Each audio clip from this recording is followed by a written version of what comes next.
Had to cut the sinning. I ain't tryna be grilling like he call. I'm spitting this that spiritual living. He ain't saved. I'm dipping. Oh it ain't appealing. Read the word and listen. That's the reason I'm winning. Yeah, if he ain't coming through, nah, that's another God. Check the catalog, Yahweh being big God, big God. Yeah, he brought the action called the Pixar. Saw the foundation, baby, that is where my bricks are. Yeah, I don't care who's at the top. Give me a minute, I never was swap. Sending the wind, but that meant they gon' flop. I talked to God, he was saying just stop. Yeah, just stop it. Hold it, girls up. Hold up, baby, don't drop it. If you got a ring, hold up, that's another topic. God win, on me, yes, this, you should copy. I been it, yeah, I been that chick. It's cause God around, no CD miss. We praise God over here like CC sis. A BLESSED chick. Had to cut the sinning. I ain't tryna be grilling like he call. I'm spitting this that spiritual living. He ain't saved. I'm dipping. Oh it ain't appealing. Read the word and listen. That's the reason I'm winning. She gon' rep it, yes you are. If they hate, she showing love. She gon' slay and switch it up. Once you walk in, you know he here. Drippin' in BB, she too pure. Reppin' that body, something spirit. Yeah, I stay down for the Lord, now I'm coming up. If you give me a play, I'ma run it up. Bring the fire, you know I ain't burning up. Feel like shit, I can mash like a Bendiga. Flow too close, it's shit like a thunderer. 30 inches, you know you gon' thunder. No, I'm never gon' flip like a tumbler. Give a spell with the pen like a stapler. Yeah, running it up like sneakers. Retro one with the features. How you so humble and stay fly? It's the fear of God, no geezer. Yeah, the prayer on 10, this ain't for the grand. The faith don't come with the visual. The Lord been raising the stats, the sun in the A's. Going to digital. The sinning, I ain't tryna be grilling like he call. I'm spitting this that spiritual living. He ain't saved. I'm dipping. Oh it ain't appealing. Read the word and listen. That's the reason I'm winning. She gon' rep it, yes you are. If they hate, she showing love. She gon' slay and switch it up. Once you walk in, you know he here. Drippin' in BB, she too pure. Reppin' that body, something spirit. Yeah.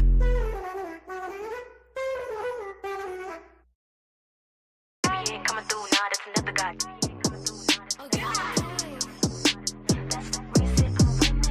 I thought I never would've made it. I don't think they gon' believe me. I know the devil really hated the day I let the spirit lead me. See, back then I was hungry. Satan found a way to feed me. I made changes for the best and for the people really needed me. See, sin made me feel ashamed. I pleaded the blood repeatedly. I got Jesus running through my veins. I can't see no one defeating me. I was down bad with a lust habit, and on top of that I was a drug addict, headed nowhere in a rush at it. I needed you so much, daddy, and then I became vigilant. Nobody was around to witness it. You knew everything that I needed. Sovereign and omniscient. From the deathbed I was so close. On fentanyl, man, I overdosed. Now standing here 2 years clean. Without you, I never would make it. Put up with all my mess. That's every time I call. Knew I'd make a beat back then. Still love me without my flaw. Kept me every time I fall. Making sure I bounce back hard. From dodging bullet when the shot sent to being star-studded in a drop beat. Ain't no question, I'm so blessed. I sure think of my confess. My testimony got pressure on it. Did God work? I'm just a vessel, homie. How many times they said it's over for me? They think you know they schooling over for me. If it was up to people, I'd be next to them. But God keep pushing that blessing button. Even when they lying past and jet me, you just double down, know how much you love me. Let them get the glory on my bed day. Cause without them, no, I never would've made it. It would prophesy somewhere in Revelation that I would never leave God grace, and I'm thankful. Everything I am, I won't be any of. I had to thank you for it. From the line women to them prison sentences, so many shoot I could have been finished. Bled beyond my intention. Wanna know the reason I've been winning? God been with me from the first beginning. Better know what people in the church are sinning. Certain of it, like I know the earth is spinning. Never would have made it without your forgiveness. Amen. Anybody ever overcame the odd did for you? You did? If you ever had it on you and it passed right by you, you know what I'm talking about. You know that feeling. Spaz it in it. You know where it came from. It wasn't because of you. Come on now. You ain't that tough. You ever been counted out by everybody but God? Throw your hands up. If they thought it was over for you, you had something to show them. Yeah. Yeah. So many times I've lost my way. Help me out, Kurt. I can't even count all the millions of mistakes. But your grace and your mercy, it keeps saving a sinner like me. I'm telling you. Setting me free. Now I'm redeemed. And if you feel like me, listen. Even when it seems the world is winning, and I'm doing my best to just keep living. I keep trying. Who can I call right before I fall? Please on my knees, Lord, it's me. Make it all right again. You make it right again. Keep doing what you're doing. Won't he do it now? You the best to get me through it. Hallelujah. When I look back over my life and how I made it through. When I made it through. Never would have made it without you. I don't know what I would be, where I would go, what I would do. Tell him. Because of you, I made it. Let's go. Let me see you throw your hands up one time. Come on now. Yeah. If you ever been a witness to God, I work the devil on your behalf. Everybody say. Yo. I'm talking to somebody. I'm talking to somebody. Tell him, Kurt. Somebody's feeling like giving up. I'm talking to you right now. Talk to him. Don't you give up. You're too close now. Yeah. Don't give up for the magic happen. Any day could be your day. Every storm run out of rain, every lie run out of gas. You hear me? Whoever counted me out can't count. You did? Come on now. If he with you, who could be against you? We all we got, that's all we need.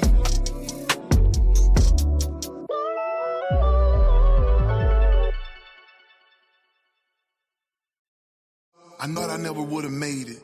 I don't think they gon' believe me. I know the devil really hated the day I let the spirit lead me. See, back then I was hungry. Satan found a way to feed me. I made changes for the best and for the people really needed me. See, sin made me feel ashamed. I pleaded the blood repeatedly. I got Jesus running through my veins. I can't see no one defeating me. I was down bad with a lust habit, and on top of that I was a drug addict, headed nowhere in a rush at it. I needed you so much, daddy, and then I became vigilant. Nobody was around to witness it. You knew everything that I needed. Sovereign and omniscient. From the deathbed I was so close, so fit. Welcome to the Love and Victory Show with Val, where we will bring you candid conversation. In each conversation, we will talk about real life, ups and downs, while tackling unresolved matters. We will also unmask issues and truly speak straightforward and candid about our needs and brokenness, while allowing ourselves to exhale so that we can become victorious. This is a place where you can be open to the possibilities of living life in abundance while gaining tools to become bold and complete. So let's get to it. We have amazing guests each week, and today is no exception. Join us as we change lives one conversation at a time. You know what to do. Now let's get to it.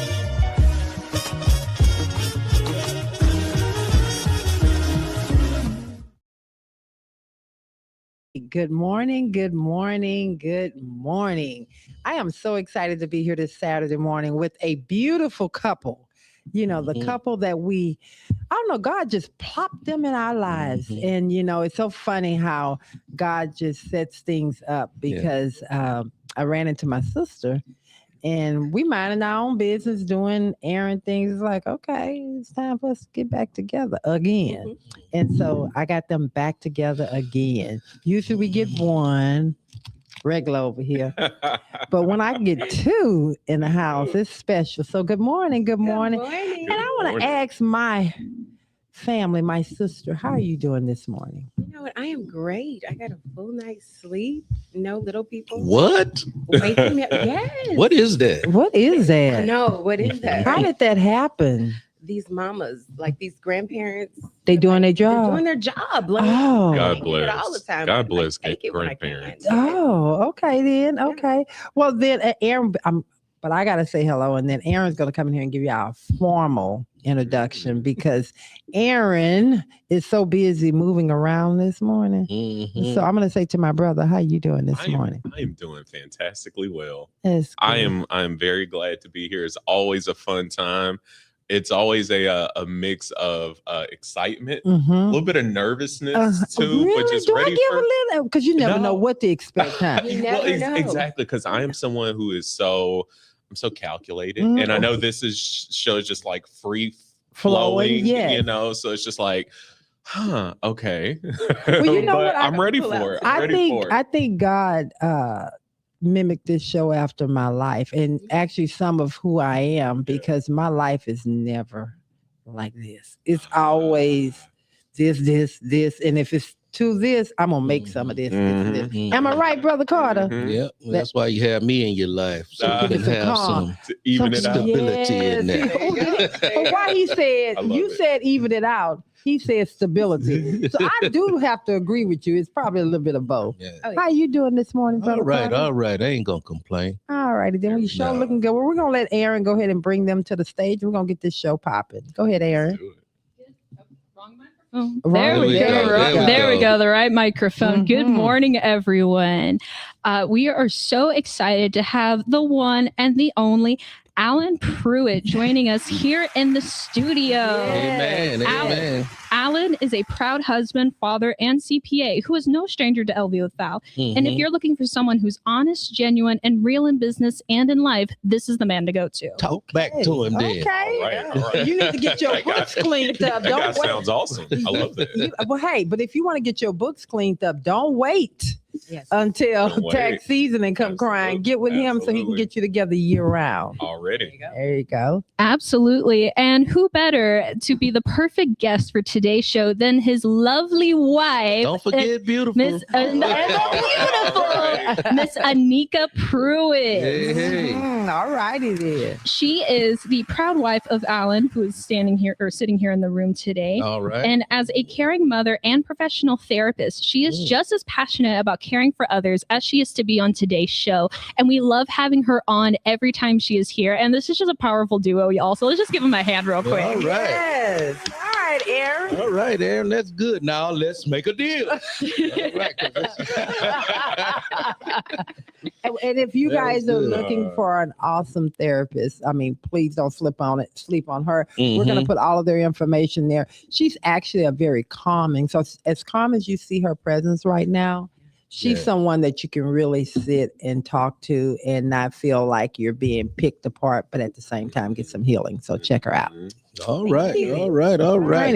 So let us enter into the house of prayer for a quick second, and we're going to do the scripture, and then we're going to get about our business on the show today. Father God, we humbly come before you in the precious name of Jesus, the best way we know, with humble hearts, with our eyes closed. And Father God, we just want to take an opportunity to thank you, oh God, for all that you've done in our life, for all that you're doing in our life, for all that you have done in our life. We appreciate you. Now we ask that you would just take over this show, Father God. Let the meditation of our hearts be acceptable in your sight. Let the words that come out of our mouth be profound and only from you.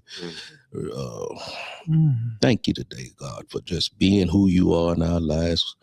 And just bless this radio station, bless the hundreds and millions and thousands of those that are out there listening to this show, that are viewing this show. Bless their hearts, bless their minds as you bless us. In the precious name of Jesus, we pray. Amen. When I heard Let's Talk is the title of the show today. When I heard Let's Talk, men, stay on today, because I know we go outside, we want to wash the car in the rain, and we want to start cutting grass with scissors and everything else. When come down to Let's Talk. This is a good conversation. So our scripture today is going to come from the book of John, chapter 1, verses, I'm going to read 1 through 5. Amen. It says, in the beginning was the Word, and the Word was with God, and the Word was God. And he was in the beginning with God, talking about Jesus. All things were made through him, and without him nothing was made that was made. In him was life, and the life was the light of men. And the light shined in the darkness, and the darkness did not comprehend it. Again, this is St. John chapter 1, verses 1 through 5. May the Lord add a blessing to the hearers and doers of his most holy and precious word. Talking about in the beginning. In the beginning, we heard that term before. If you read the Bible, you heard that in the first words in the Bible in Genesis, and God and Jesus and the Word. God, Jesus is the Word, the Holy Word. It's the precious Word. Everything that was formed is what he was saying. Everything that was formed through the spoken word of Jesus. Let there be light. There was some light. There be humans, and there was a human set up there. Let there be animals, and that separate the seas from the seas, and all of this stuff happened just by spoken word. So today we want to be careful about the words that we speak, because they can very well manifest itself. I talk to people that talk about a lot of times about how tired they are and how, how they ache and all these different things. All you're doing is manifesting that very thing. So start speaking life into your life. I love that you said that, and I didn't mean to cut that off. Yes, you did. Yeah, well, it got to you. It got to me, so I got to say something. Come on. I really love that because sometimes people really don't realize, and it's hard for me to sit and listen to you really speak negative over your life, and then when it's brought to your attention, you want to cut it off. Like, no, that's not what you're saying. No, that's what you're doing. When you're sitting up here saying, oh, this is overwhelming. Oh, I feel that. Again, I'm not speaking from a therapist. Please tell me if I need to shut up. But when you're speaking, oh, my life is overwhelmed, all these things, you can say it so often, then you look up and that's your life. Yes.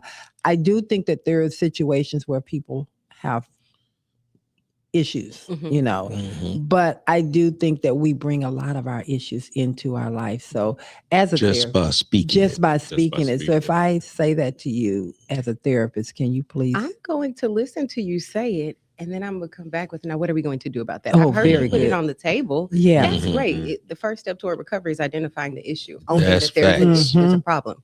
Now that we've identified the problem, what steps are we going to take to resolve said problem? Okay. Oh, you're feeling overwhelmed. I'm so sorry to hear that. Thank you for sharing. And what are we going to do? Let's talk about what we can do to resolve this feeling overwhelmed, all of this anxiety. Because you're not going to let them keep coming and saying the same thing every time. Come and keep giving me your money if you want to keep saying it. And I'm going to continue to point out, okay, I'm hearing you say this. You can wallow in it as long as you want to. When you're ready to get out of it, when you're ready to fix it, and we talk about let's talk, I might be jumping ahead here. No, when I work with couples, well, he did this and she did this. Oh, okay, they did. I'm gonna tell y'all both right now. We're gonna talk about this as long as you want to talk about it. When you're ready to come out of this, I want to hear nothing else of he can leave, she can leave. They did this. Oh, okay, you're telling me now you're ready to move forward. Okay. Then I'm going to push. Now I'm going to give you some steps. Very good. And that goes right back to the fact that when you're ready for the help. But see, I'm not a therapist, so I don't have the temperament or the patience to keep hearing your sob stories. So I used to listen to it, but I can't do it anymore. So when they repeat stuff to me over and over, and I say, okay, don't speak that over your life. What would you recommend me do at that point? We talk about taking every thought captive. We talk about discussing your limiting beliefs. But I don't have that skill, so I'm not a therapist. So what would you no. When the Bible talks about taking every thought captive, I'm literally putting that in place in session. Okay. I didn't separate the word and what I'm doing. So in other words, sometimes people spend too much time talking about the negative versus looking at a positive in their lives. Exactly. And so on the Love and Victory show here with you, Val. Okay, yeah. We want to make sure that we start pouring in some positive influences into people's lives and that they will just elevate themselves and so they can be a better person, a better individual in life. And so we got to stop thinking, and speaking negatively in their life toward our own situations. And so, as long as we do that, go ahead. I was just going to add on that. You're so very right on that because, as we know, there's so much power in the tongue, and it's so funny. Aneika and I were just talking about it. We've heard this over the past couple of days. The story of David and Goliath, of how David spoke his victory over Goliath with his words before he even picked up his slingshot. You know what I mean? And so that's why I think it's so important to have the positive tone, positive words behind what you're saying. And then to Anika's point, you also have to have a plan of action. Yeah. You can sit and wallow in it as long as you want, but that's not going to get you out of it. Right. Use your words to get out of it, and then make sure that you have a plan, a structure. Hey, this is how I'm going to get out of this area, so then you can move on. This is, and I'm not going to, when this comes back my way, I'm going to remember what happened to get me out of it the first time. I love that. Before we get going, I mean, we got some people in here that's shouting out early. I want to say to Daryl Harper, he was the first one in on the comment. He said, I'm early today. So thank you for being early. Thank you for jumping in. I want to give a big shout out to my son, Lawrence. I see you in here, baby. You up early this morning to be a part of the Love and Victory show. And of course, Aneika got a few personal shout out. Somebody said, who is this here? That is married now. She's married. Well, actually the shout out was to Aneika and Alan. Hey, okay, all right. So you did get recognized. I appreciate it. I'm just assistant manager. Yeah, there you go. That's how body goes. They see a powerful duo when they see it. Right. All right. It's time for the riddle. Let's go, Aaron. Absolutely. This week, our riddle is: I don't shift to be accepted. I don't soften just to be received. I stand firm, whether seen or unseen. What I give strengthens more than it shines. Can you guess who I am, or what am I? Valerie Carter. Oh, all right. I'm here for it. All right. Wait, Aaron, that wasn't me? No. I thought you wrote that just for me. We already did you, though. Okay, all right. I can't make you the riddle every week. Then it's Okay. not a riddle. All righty, I tried. Okay. Go back one more time. I don't shift just to be accepted. I don't soften just to be received. I stand firm, whether seen or unseen. What I give strengthens more than it shines. Can you guess who I am, or what am I? The Lord. Light. I was going to say sunshine. Oh, My personality. that's a good one.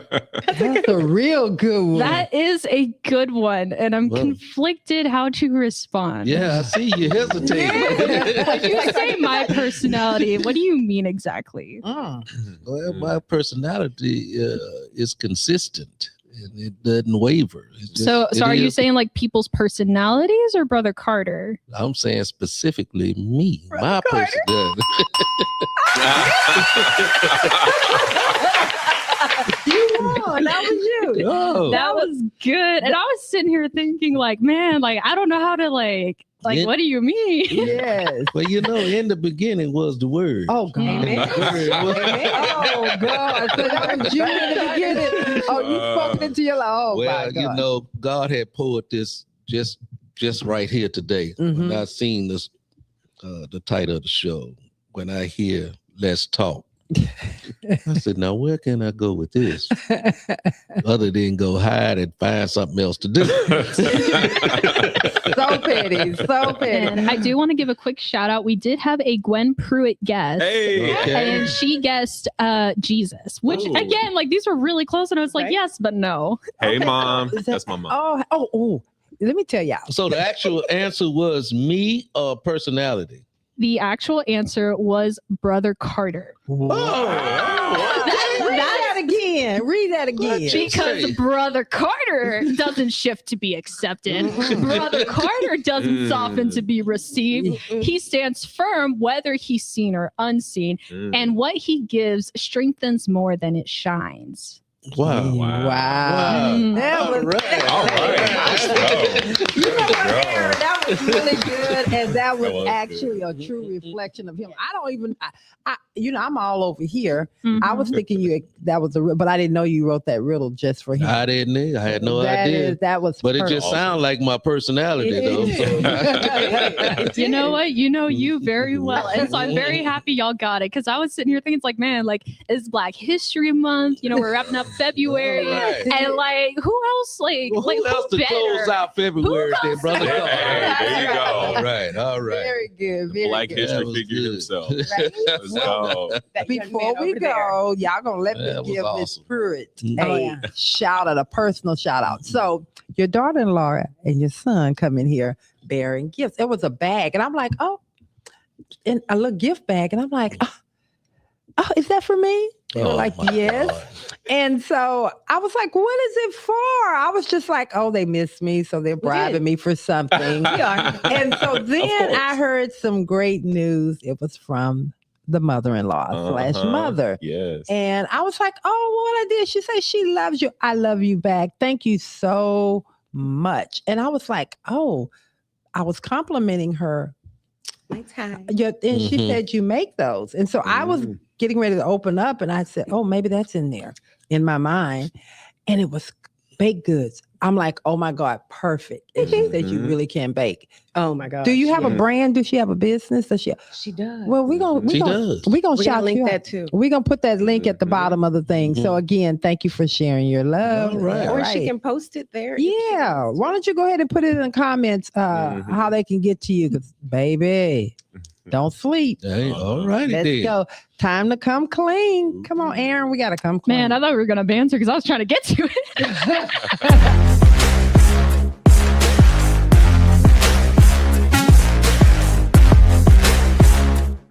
This is Come Clean, where we talk about those truths that we keep hidden from ourselves and others.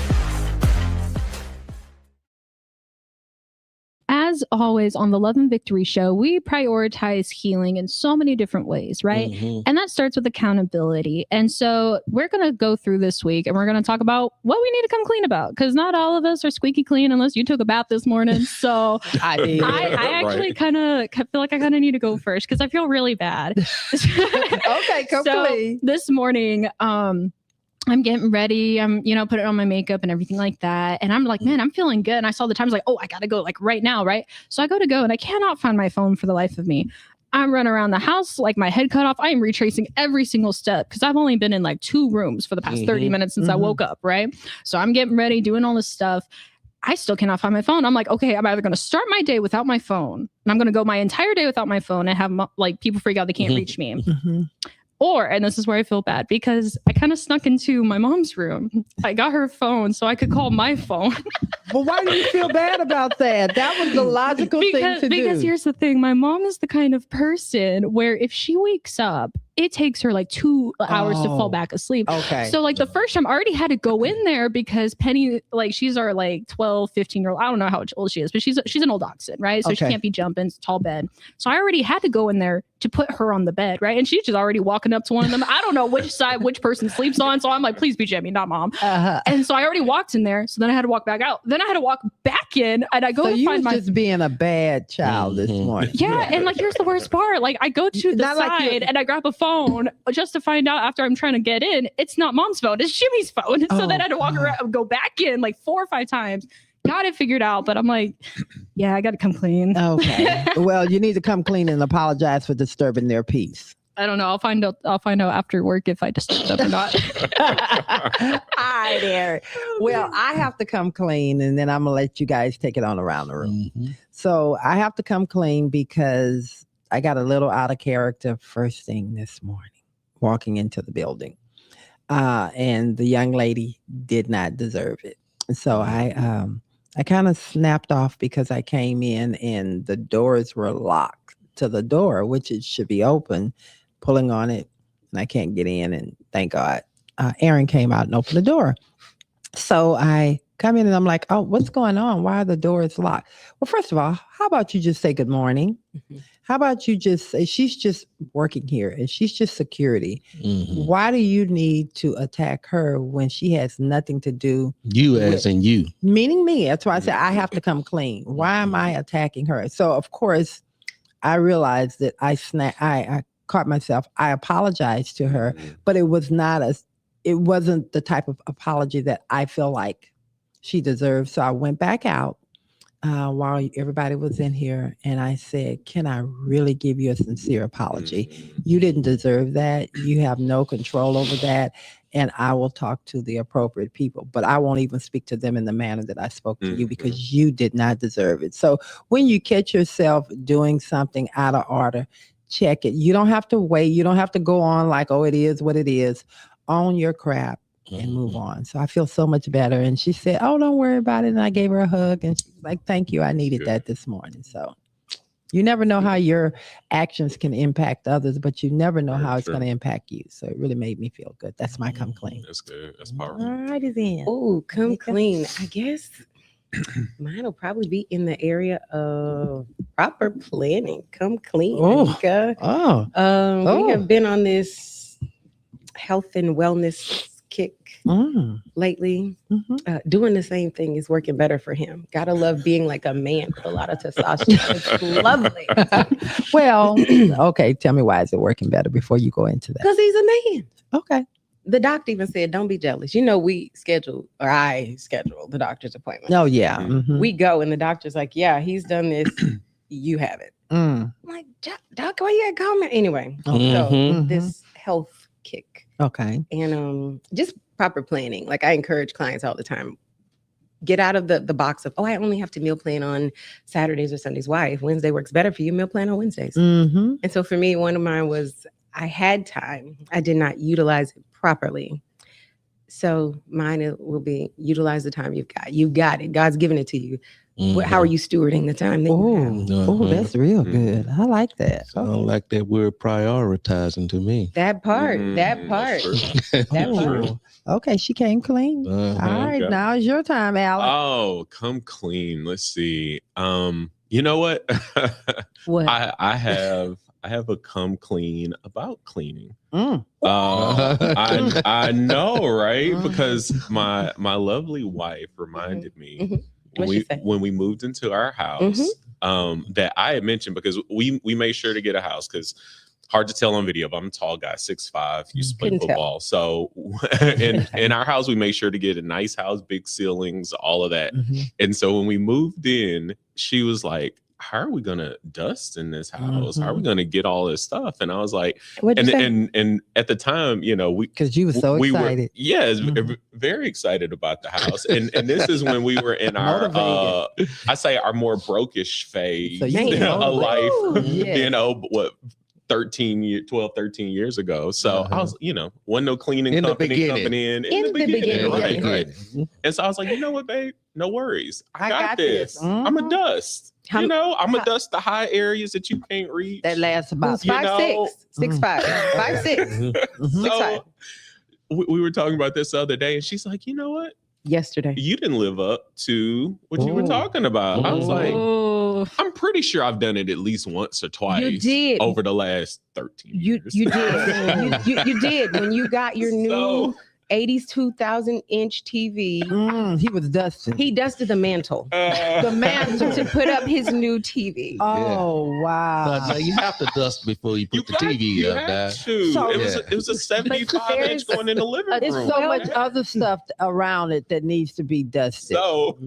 So you hired somebody. There's a 12-foot window sill above the front doors. I'm like, I had to buy an extended duster just to...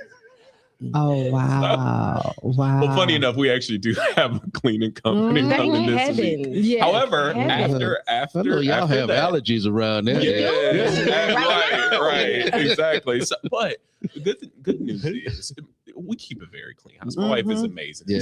So you can't really see the dust. Like it's not just like turn the ceiling fan on. You know, but yes. But so my come clean is about cleaning. And after the cleaning crew comes in, what are you gonna do? I'm gonna make sure to dust more periodically. Can I get this in writing? It's on air. It's on replay. We got this on the internet. There you go. So that is absolutely. You got your 2 or 3 times for the next 13 years coming up. There you go. There you go. Well, you know, I'm going, and that's part of the reason why she doesn't have a lot of time to stay focused, because she's doing the things that other people are not. Baby, I had your back. I was just waiting. I was just waiting. Girl, all the things that other people don't do, you still have to do that. Plus, take care of the people that's not doing the stuff that they should be doing to help you out. Oh my God. There you go. Period. Got you together. All right, Brother Carter, what's your come clean? Come clean. I told myself time and time again, I ain't voting for shiggity. And I got to come clean. I feel so good. My wife forced me to go and vote yesterday. So I did it, and I'm happy, and I feel good about it. There you go. Yes. Good job. You love know, when did you, because we were running to the polls. And I think after the last election is kind of when because you went, you vote every time. So you just told yourself this time you were not doing it. I did. That's what I came clean about. I know, but no, I'm just asking a question because I didn't even realize that you had a declaration within yourself. I just knew that Tuesday was going to be too late because you're going to use that as an excuse to not stand in line. So I'm like, come on, baby, let's go. Yeah. It's good to have a good, strong wife. You know? It is. Amen. It is. And you definitely got hold one. you accountable. Right. Yeah. Very true. Well, thank you, baby. I'm glad you got on out there. All righty then. So we're going to keep it moving. Aaron. Say, we on the road. Go over there now. Did I say it? Get in line. I said, I will stay in the car and wait on you to go in there because it's 100 and something.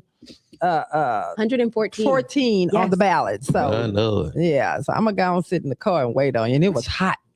And then he come out there and I'm talking to the people out there. But it was so good because people were coming out excited and they were discussing, who they voting for. And it was really good. So. I was excited to know some of the names on the ballot. Yeah. Well, you want to hear what he had. What'd you? He said he only knew. It's too many names. Too many names. It was too many names. Yeah. It was funny. If they sound, I ain't gonna say that. Don't say nothing else. Nothing else. Come on, Aaron, where we rolling to? So right before we roll in with Black History Month to wrap up February, we do have some come cleans that just came in. So we're gonna hey Terry Beck, his come clean is giving himself more priority. Oh, I love that. It's so important. We love responsibility. Yes. Donald James, he says, my come clean this week is learning forgiveness needs to matter to you. That's interesting. I'm curious if he means like applying it or giving it. Well, he can keep. You can dial it down a little. You can give us more information. No matter how you look at it, it comes down to you. Yes, you definitely have to the forgiveness and going back and making things right. It's all about you. Me. Whether you're giving forgiveness or you receiving it. Yes, it definitely does. Definitely. And then our next one is from Abraham James. He says, getting more productive this week will be my come clean. Oh, okay. Look at you setting a trend. Okay. Then. And then we've got the last one, Ray Brand. He says, my come clean is that I've been the one saying, let's talk as a way to control the situation rather than actually listen. We definitely want you in on the conversation. That's Absolutely. really good. Man, that's a different way of flipping it around and using it for manipulation. That is. Wow. And real quick as well, can y'all let us know? So we had Gwen Pruitt talking about her business. Then we had a Tamoria Williams. Oh, that's my sister. Sweets and Creations Hey, by G&M. So the baked goods you were talking about, I believe this is it. Okay. Can you come back in? Because it looked like we got another one in here from Sandy Parks. Oh, it just came in. Yeah. Let's see. Sandy Parks coming clean.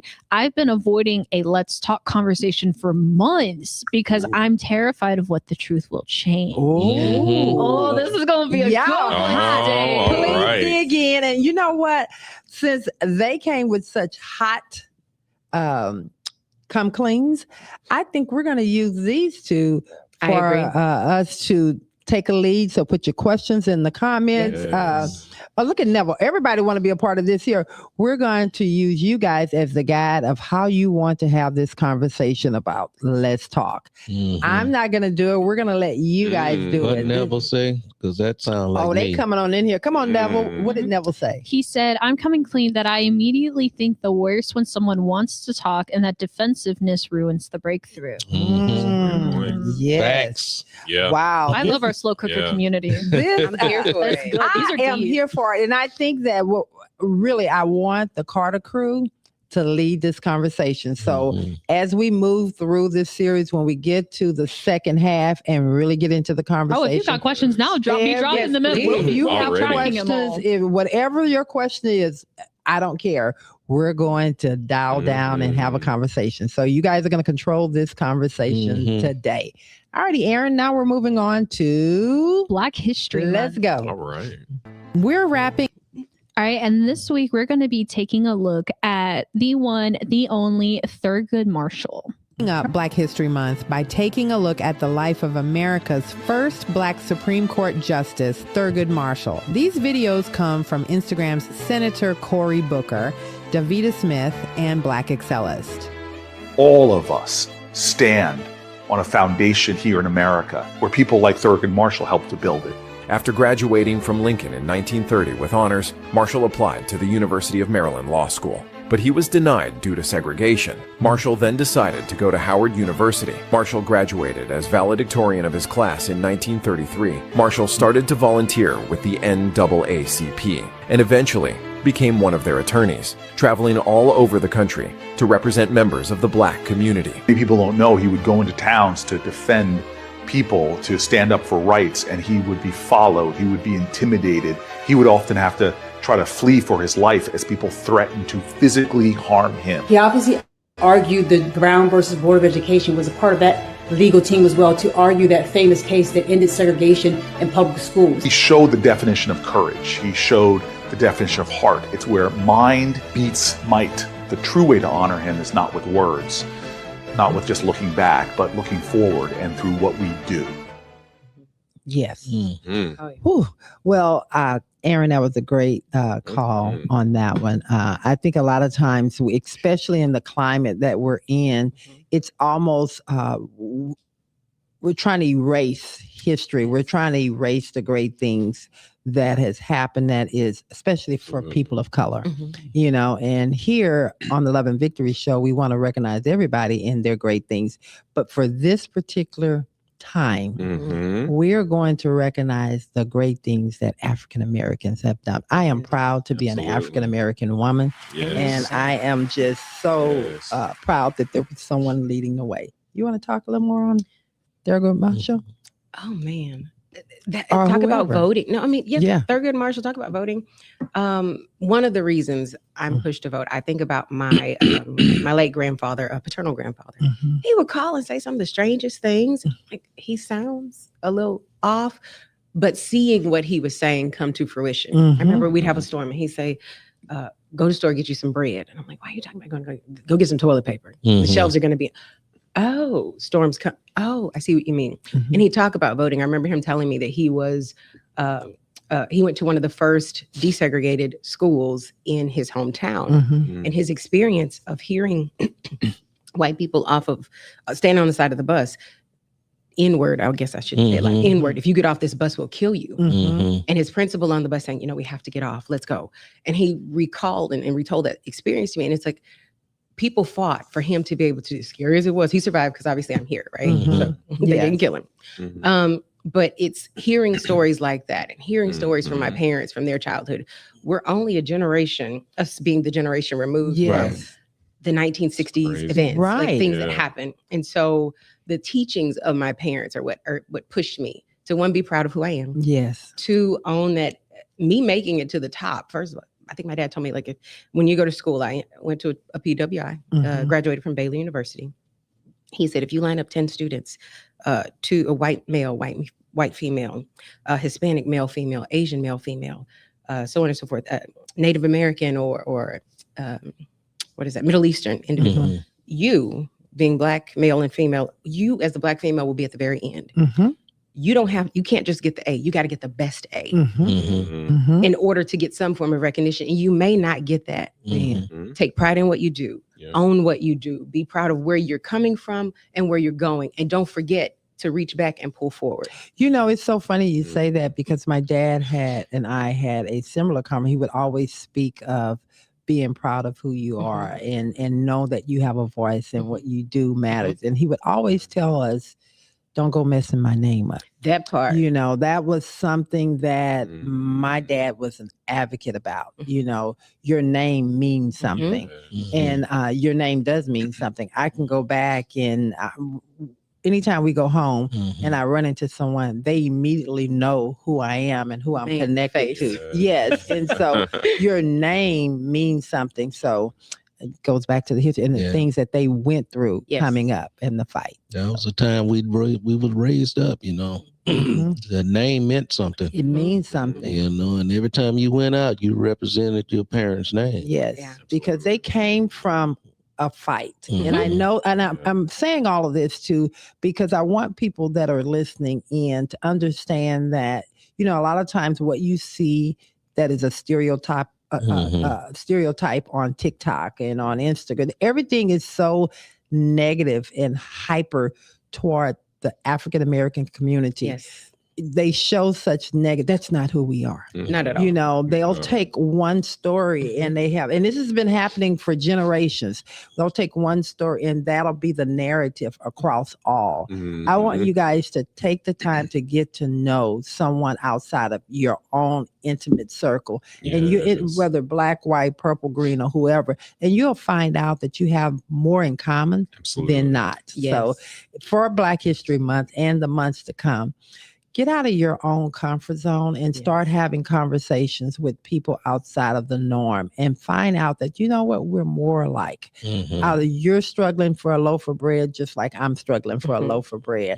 I suffer with, you know, loss, you suffer with loss, whatever it is. So you just have to just open yourself up to someone else. My children going through something, so are yours. Yes, you're no better than mine. So let's keep it pushing. And that was really good. Anybody else have anything else to add? I'll just add one thing in, is that I love what you're saying, is that we're all humans. Yes. We have so many connections. And so also with it being, you know, Black History Month, is that, you know, we want to highlight the things that Black people did. But one of the things that I've always hated about the negative narrative is like, oh, well, you know, you have Black history this, Black history that. Like, that doesn't mean we're putting anybody else down. Right. You know, we're all the same people. But for so long, our community has been marginalized. Yes.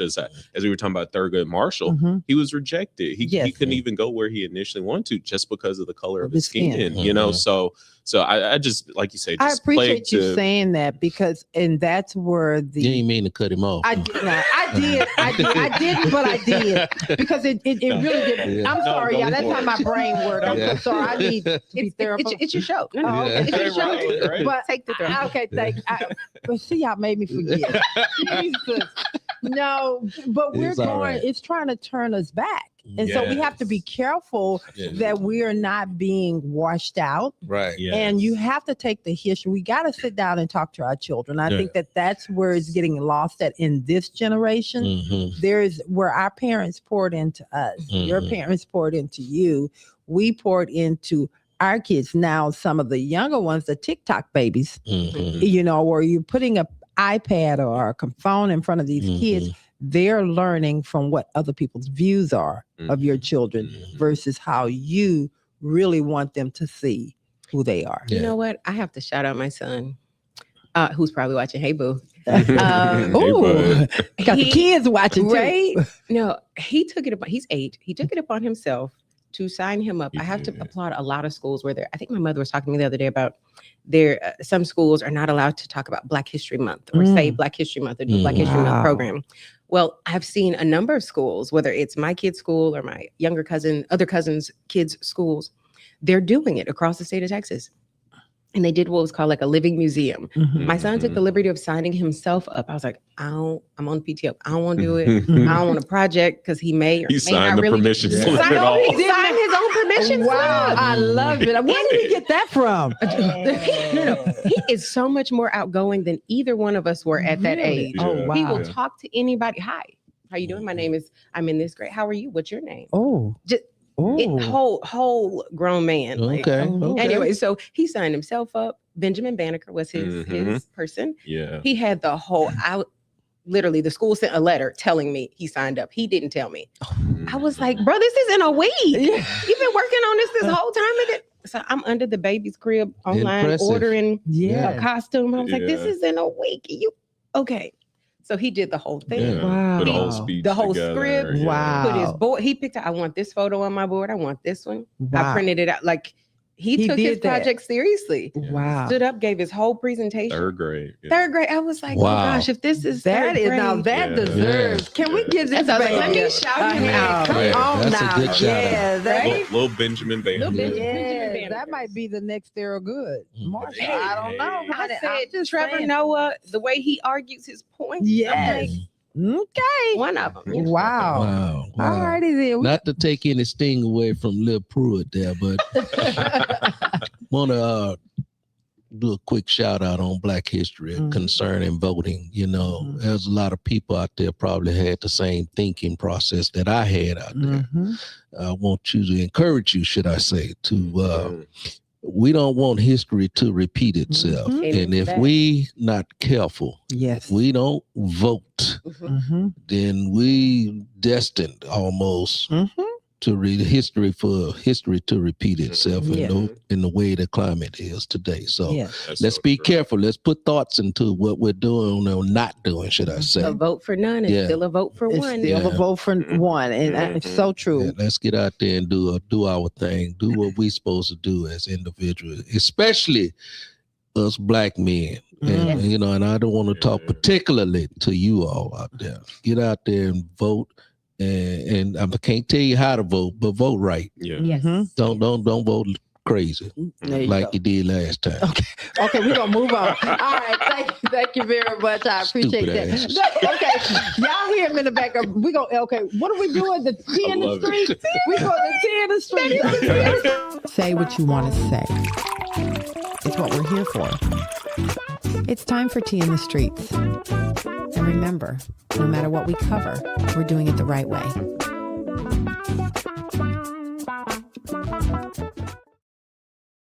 The conversation's off camera. Let me tell y'all, a lot can happen in 10 seconds. But for those of you who don't know, Tea in the Streets is a fun time where we put an ear to the internet. We hear what they're saying, what they're not saying. We come across gems of wisdom, and this week is no exception. Come on, y'all. Open up to you. This week on Tea in the Streets, we're taking a look at relationships and one woman's take on men providing emotional space. This week's video comes from Royal Melanin Rose on Facebook, with the speaker being Kitty Rose. Women need an outing, and when I say that, if you're starting to notice that your woman is sad, she's not the life of the party, she's not doing the things that she used to do in the beginning, she's probably because she doesn't have an outing. When you decided to get in a relationship, you decided to give a piece of yourself to that woman. Being attentive is not hard. Okay, if you ever flip over a plant, if it does not have a hole at the bottom, an outing at the bottom, the water is going to sit at the top. That's all of for a woman. That is all of her problems and everything else are going to sit right there. She needs an outing. There has to be a hole at the bottom of that pot where the water can drain, where her problems can drain. Leadership is not hard. You have resources, so don't tell me that I'm not able because I didn't know, I wasn't raised, I never seen a healthy relationship. You have a phone on you. Take your ego out of the driver's seat because it's going to kill your relationship, and you're killing your woman in the same sentence. Don't say that you don't have the time, or you don't have the time to be patient or pay attention, because if that's the case, you don't need to be in a relationship. Go let her be with somebody that treats her right. You know, I love me some Kitty, right? Baby, she is just, I love her because, you know a woman when she's been through something and she's evolved, and she's evolved with the word. And I absolutely love, because her word, and y'all notice, y'all always see something about her on my platform. And there is I don't get anything from her. I've met her a couple of times because I've been to some of her shows, but I just love her. She doesn't worry about how she looks and feels in the room. She's just going to speak her truth. So on this one here, we chose this one because we had some men, some relationships in here. So I'm going to turn it over before. Well, first I'm going to ask my sister, how do you feel about what she just said? Oh my gosh. I love just about anything that comes out from her. She tells the pure, unadulterated, unfiltered truth. And I'm here for all of it. Actually, one of my motto for the year has been to be more intentional. And I love that. Yes, women do need an outlet, an outing. You need girlfriend time. I heard a poem earlier this year. I know it's just the end of February, but I heard a poem earlier this year about don't forget your girlfriends.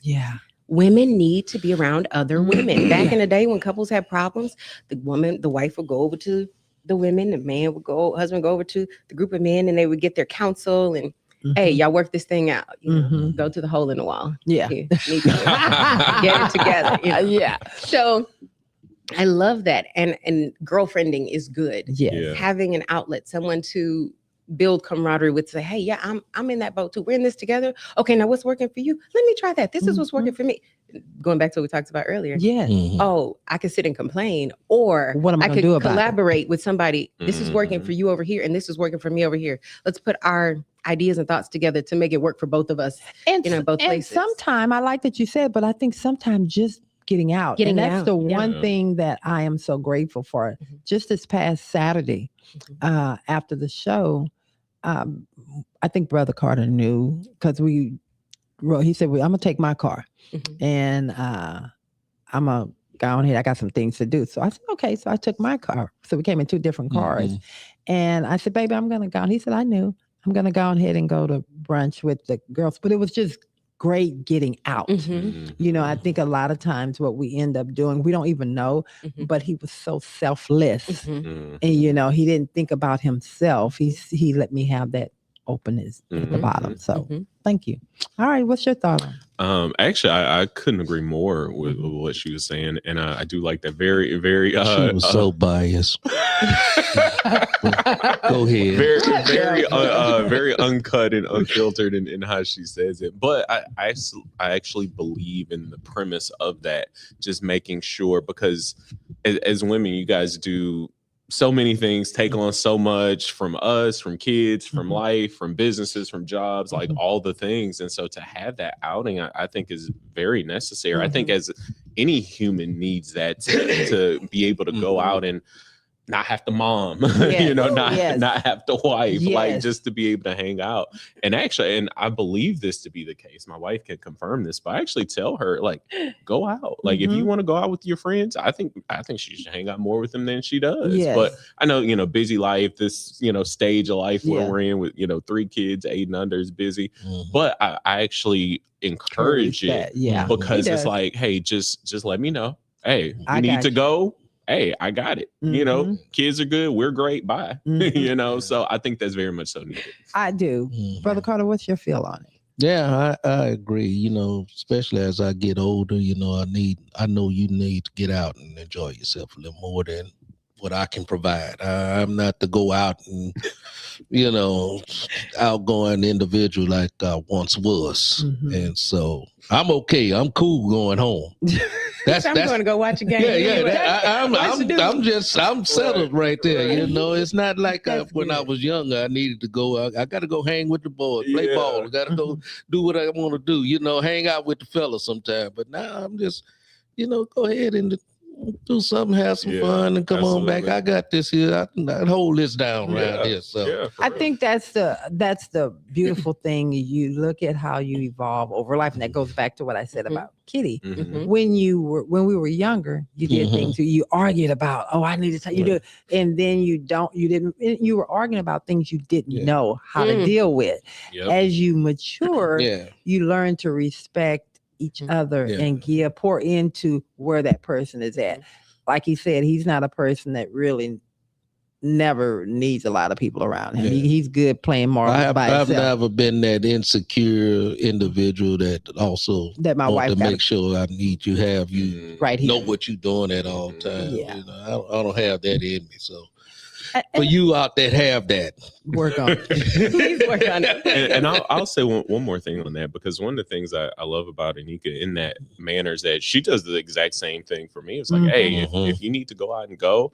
And when I tell you, she is not one to, if I'm out, to like be blowing me up and because I'll sleep when you get like I'll be don't honest, get arrested. I'll be sleeping. Like, what time you coming back? Don't get arrested. It's like that's about it. And so because I know some people don't have that. Even talking about the male end of it, where we're, hey, where you doing? Where you at? What, how long you gonna be gone? When you come, like I get none of it's like go out, have fun. So I try to definitely reciprocate that. So I do love that about I think that comes from a respect of one another. And you trust that you guys honor. There is an honor in the relationship, so that you're not willing to break that for anybody, and that's who we are. All right. But I also want to encourage, before we take off, young people out there, I think it's also imperative. I think it's important that you guys spend time together. So versus going, you hang with your friends, I'm Yeah. hanging with my Say it friends, and again. y'all never have a chance to grow together. So I think it's important as young people, form a relationship with your partner. That's and your then best it'll be a lot easier when she Get over say, I'm gonna go hang out with my girls. You trust her now because y'all have a relationship. Y'all built something together. One other thing on that with the young people, spending time together with your significant other spouse doesn't mean just being in the same room together. Right. And both of y'all sitting on the phone next to each other. That's not spending time together. Right. That's true. Yeah. You know, Yes. spending time is really spending time. Yeah. Exactly. When I hear let's talk, Yeah. Hey, actually talk. Get to know who you are, who you being with, who you sleeping with. Do you know who you sleeping with? That part. Y'all hear where Brother Carter going with this here? Wow, we get ready to have a conversation. I know it was good, but who is he? Who is she? Okay. All right, Miss Erin, where are you taking us? We got to take a break. We got to take a break. What we doing, Erin? So we're gonna well, for starters, let's give a fresh reminder to the Carter crew out there. We want y'all to lead today's conversation. Drop your questions in the comments during the break. We're gonna keep an eye on them all. We want to answer all your questions today. And with that being said, I think the season of life that I'm in, what is and that? and the vibe, I'm thinking a little bit of Zacardi Cortez. Oh, okay. Sometimes you just don't know what we've been through. That part. Come on, Erin. You don't know what I've been through. Let me share my story with you. All the things that he brought me through. My stormy days and my rainy days. You don't know all the tears I've cried, the things I've kept bottled up inside, trying my best to be strong, waiting on God and holding on. You don't know what I had to endure, and you wonder why I'm so sure. 'Cause my Father never lets me down. He's always around, even when I can't see. Oh, thank you, Jesus. You don't know how many times I prayed over and over, but my situation didn't change, never changed. But just when I felt like it was the end, you came and you did it again. You did it again. You did it again. And you did it again.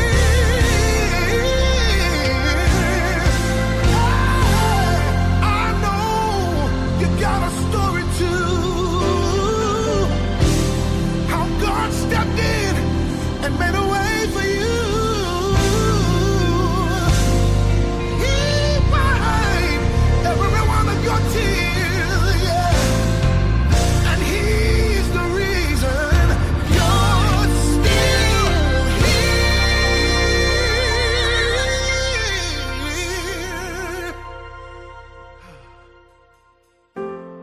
Don't know.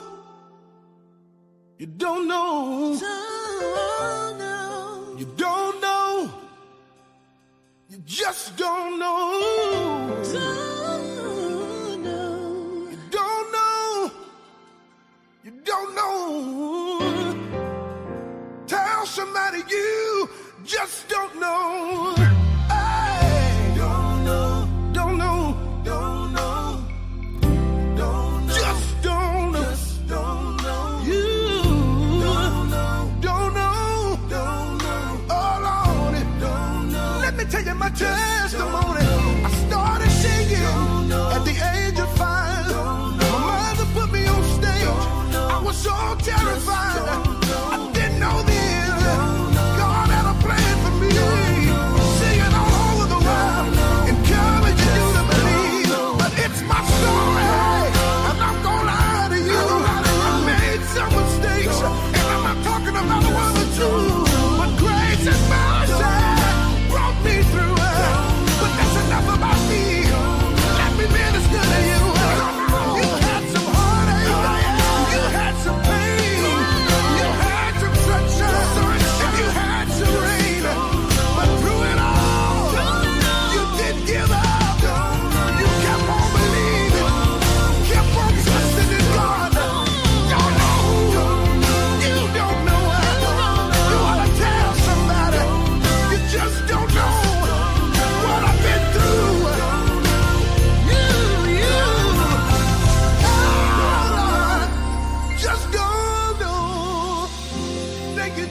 And this young man by the name of Dennis Reed happened to come in the room and get on the piano.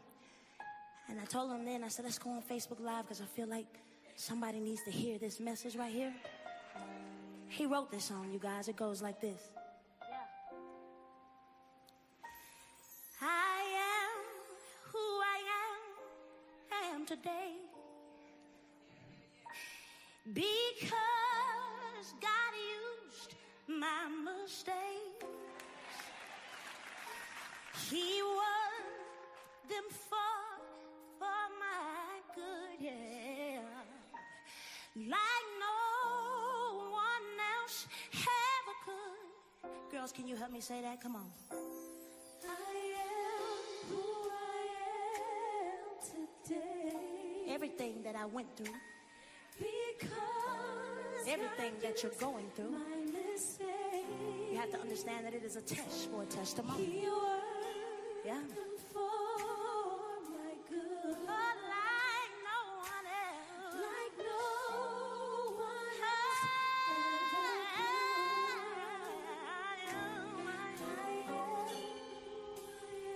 I'm saying it, yeah. If you know that you've been through some things in this room, or you're going through some things right now, you ought to just lift up your hands right now. Can we say that again? Can we say it again? Like no one else ever. I am who I am today. Because God, yes, He did. Yes, He did. Yes, He did.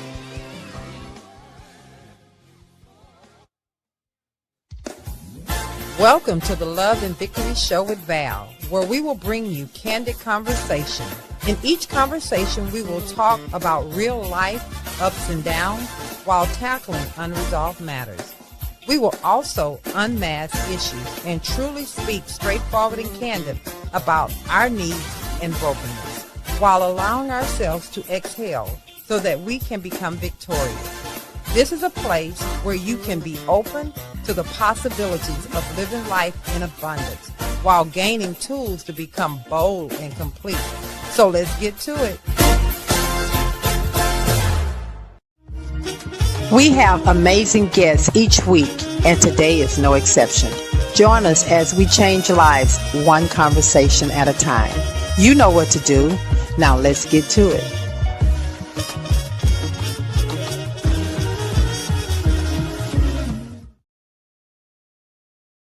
What? Okay, I can't go another further. If you don't say nothing, nobody will even know. Well, they gonna notice, baby, because you either have a cape on or they trying to figure. Well, that's okay, baby. We got black lightning over here. all I can tell y'all. All I can tell you, be so much going on behind the scenes. Brother Carter, happened to black lightning? That's a good question. He right here today. He here today. He came and paid the Love and Victory Show with Val a visit for Black History Month. Let me just tell y'all, Brother Carter is always hot. And so the building management said, not today. We're not going to play with him. They flipped the script. When I tell you it's freezing, but Brother Carter didn't just get the blanket to put around his leg. He made a cape out of it, y'all. So it's black lightning. So please, I had to call him out for that one. So Aaron, you want to go ahead and do the intro? What was the riddle? You think I'm fazed by you talking about Okay, read the riddle one more time. Aaron, what was the riddle that you had for Brother Carter? I don't shift just to be accepted. I don't soften just to be received. I stand firm, whether seen or unseen. He gives strength more than it shines. Did y'all notice how she read that? Right. I love it. Ooh, that was it there. Okay, Brother Carter. Right there. You cold, huh? You know, if he's gonna stand 10 toes down, I'm gonna back him this week. There you go. All righty then. We're gonna keep this show moving because I am ready for the conversation. When you hear it, let's talk. Oh, I am ready for it. Let's go, Aaron. Do the intro, and then we're gonna go. Absolutely. So for this week's conversation, when I hear let's talk, doing the formal introduction. Yeah. We've got Mr. Alan Pruitt here in the house. Yeah. Give it up for my man. That's your man. Mr. Alan Pruitt is a proud father of three young children with an amazing wife of 13 years. Additionally, he's the CEO and the owner of Pruitt Prep CPA, a dynamic CEO already. a dynamic CPA firm dedicated to empowering business owners and mental health professionals on the best ways to minimize their tax liability and improve their growth and profitability strategies. All right. This is the money man, y'all. Yeah. This is the money man. Mm-hmm. And love. Got that bank, boy. There you go. Rolling. We rolling over here. And here in the room is his lovely wife, Miss Aneika Pruitt. Yes. The proud wife, a mother of 3 children, also married for 13 years. It'd be crazy if they was like married for like different amounts to each other. That'd be That crazy. would be crazy. But Aneika is the proud wife and mother who has worked as a professional counselor. She's the owner and practicing therapist at Cadia Counseling and Wellness. Aneika is a passionate clinician who strives to encourage, enlighten, and empower all of her clients. Ooh. What's the name of that company again? That business? Cadia Counseling and Wellness. Katie Counseling? Cadia. Cadia. Okay, then. Y'all heard that. Put it in the comments so that they can go ahead and book an appointment. All righty, then. Go ahead. And the acronym. Katie is like your middle name or something?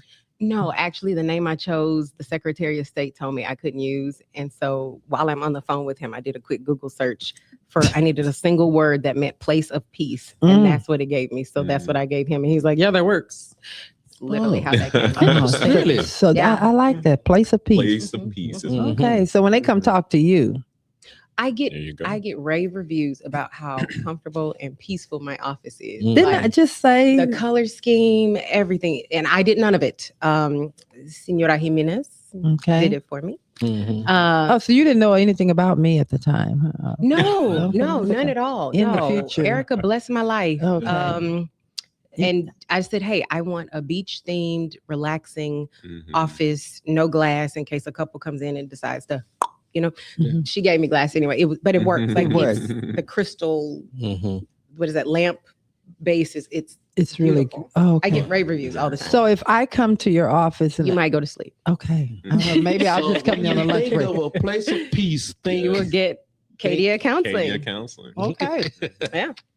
All right, let's keep going. That's the plug. There you go. All right. There you go. So this week's acronym to get us started is REVEAL. R is for regret, to feel sad, repentant, or disappointed over something that has happened or been done, especially a lost or a missed opportunity. That will prevent you from having that talk. E is for empathetic, showing an ability to understand and share the feelings of another. V is for vulnerable, someone who's in need of special care, support, or protection because of age, disability, or risk of abuse or neglect.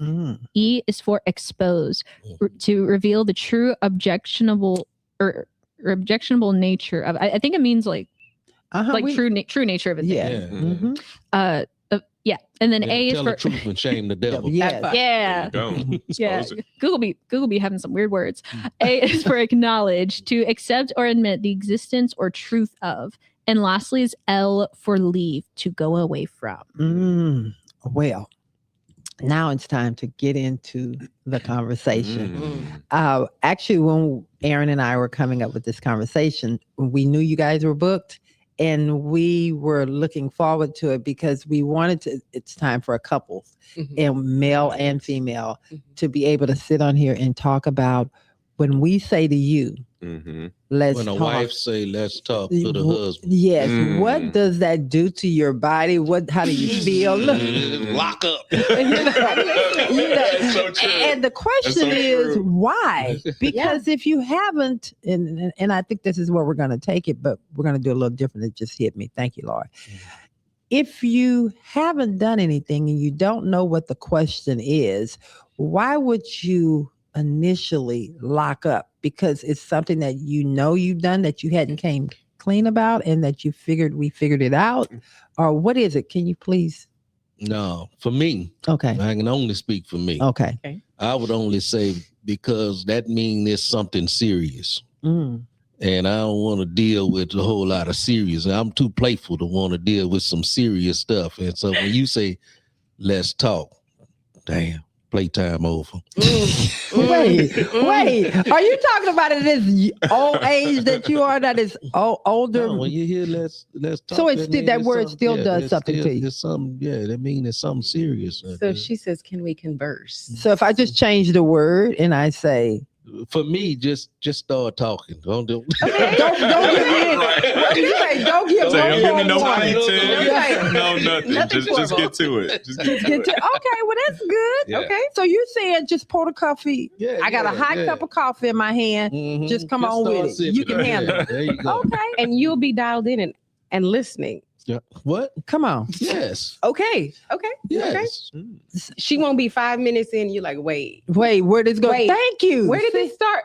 Can you run this back, because what are some of those words? Can you put those words back up there, Aaron? Because I'm going to ask you, because we have a therapist in here that's also a wife, and we're going to see. So you're not going to get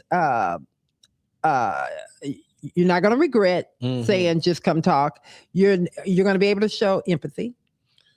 Yes, to a point. Yeah. You're going to be vulnerable with no warning. Yeah, I can be vulnerable. Yes. So you're not going to feel like you're going to get exposed. I ain't worried about being exposed. Why you? Where you going?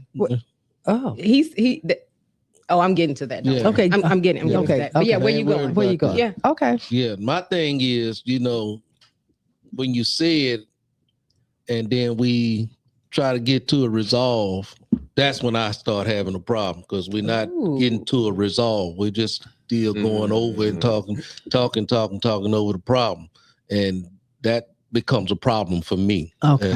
As an individual. Okay. I can only So in other for me. words, you don't want a long conversation. You just want to say, this is the problem, and here, let's to get a point. Yes. Okay. Yes. So you don't need a lot of dialogue, basically. No. The problem is you haven't cut the grass I in a don't need week. a lot of that word. Repetition? Yeah. I can't even get it out. No, I can't get it out. Okay. Yeah, well, that's this one. So what about you? So for me, there is a little bit of, it's a little bit of a tense, like, okay, wait, what happened? But I will say the good thing, like for me, I think that's also necessary because it is something serious, but it also makes me focus in to know, like, perfect example, like what you were just saying, like if you just start talking about something big, I could have been in the middle of doing something, not really listening, not taking it in. Yeah, so it's like when you tell me that, it's like that first moment is like, wait, and I do think, like, what I do? Wait, what happened? What, what did I went not wrong? do? Yes. What? Yeah, right. That's probably the bigger thing. What did I not do? And so you start going through your mind, like, not to date myself, but the Rolodex. So like, wait, what happened? What's going on? Yes. Wait, hold on. Did I not do something that she asked me to do? Where is she going with right, this? exactly. Yeah. Because not necessarily that I feel like I did something wrong, but as you know, in a relationship, I could be just doing something I think is perfectly fine, but she might have a different thought about it. You know what I mean? And so it's like, it's like, oh, maybe this is a bigger deal to her than it is to me. I'm just taking out the trash. Smiling at the lady, but it wasn't that serious to you.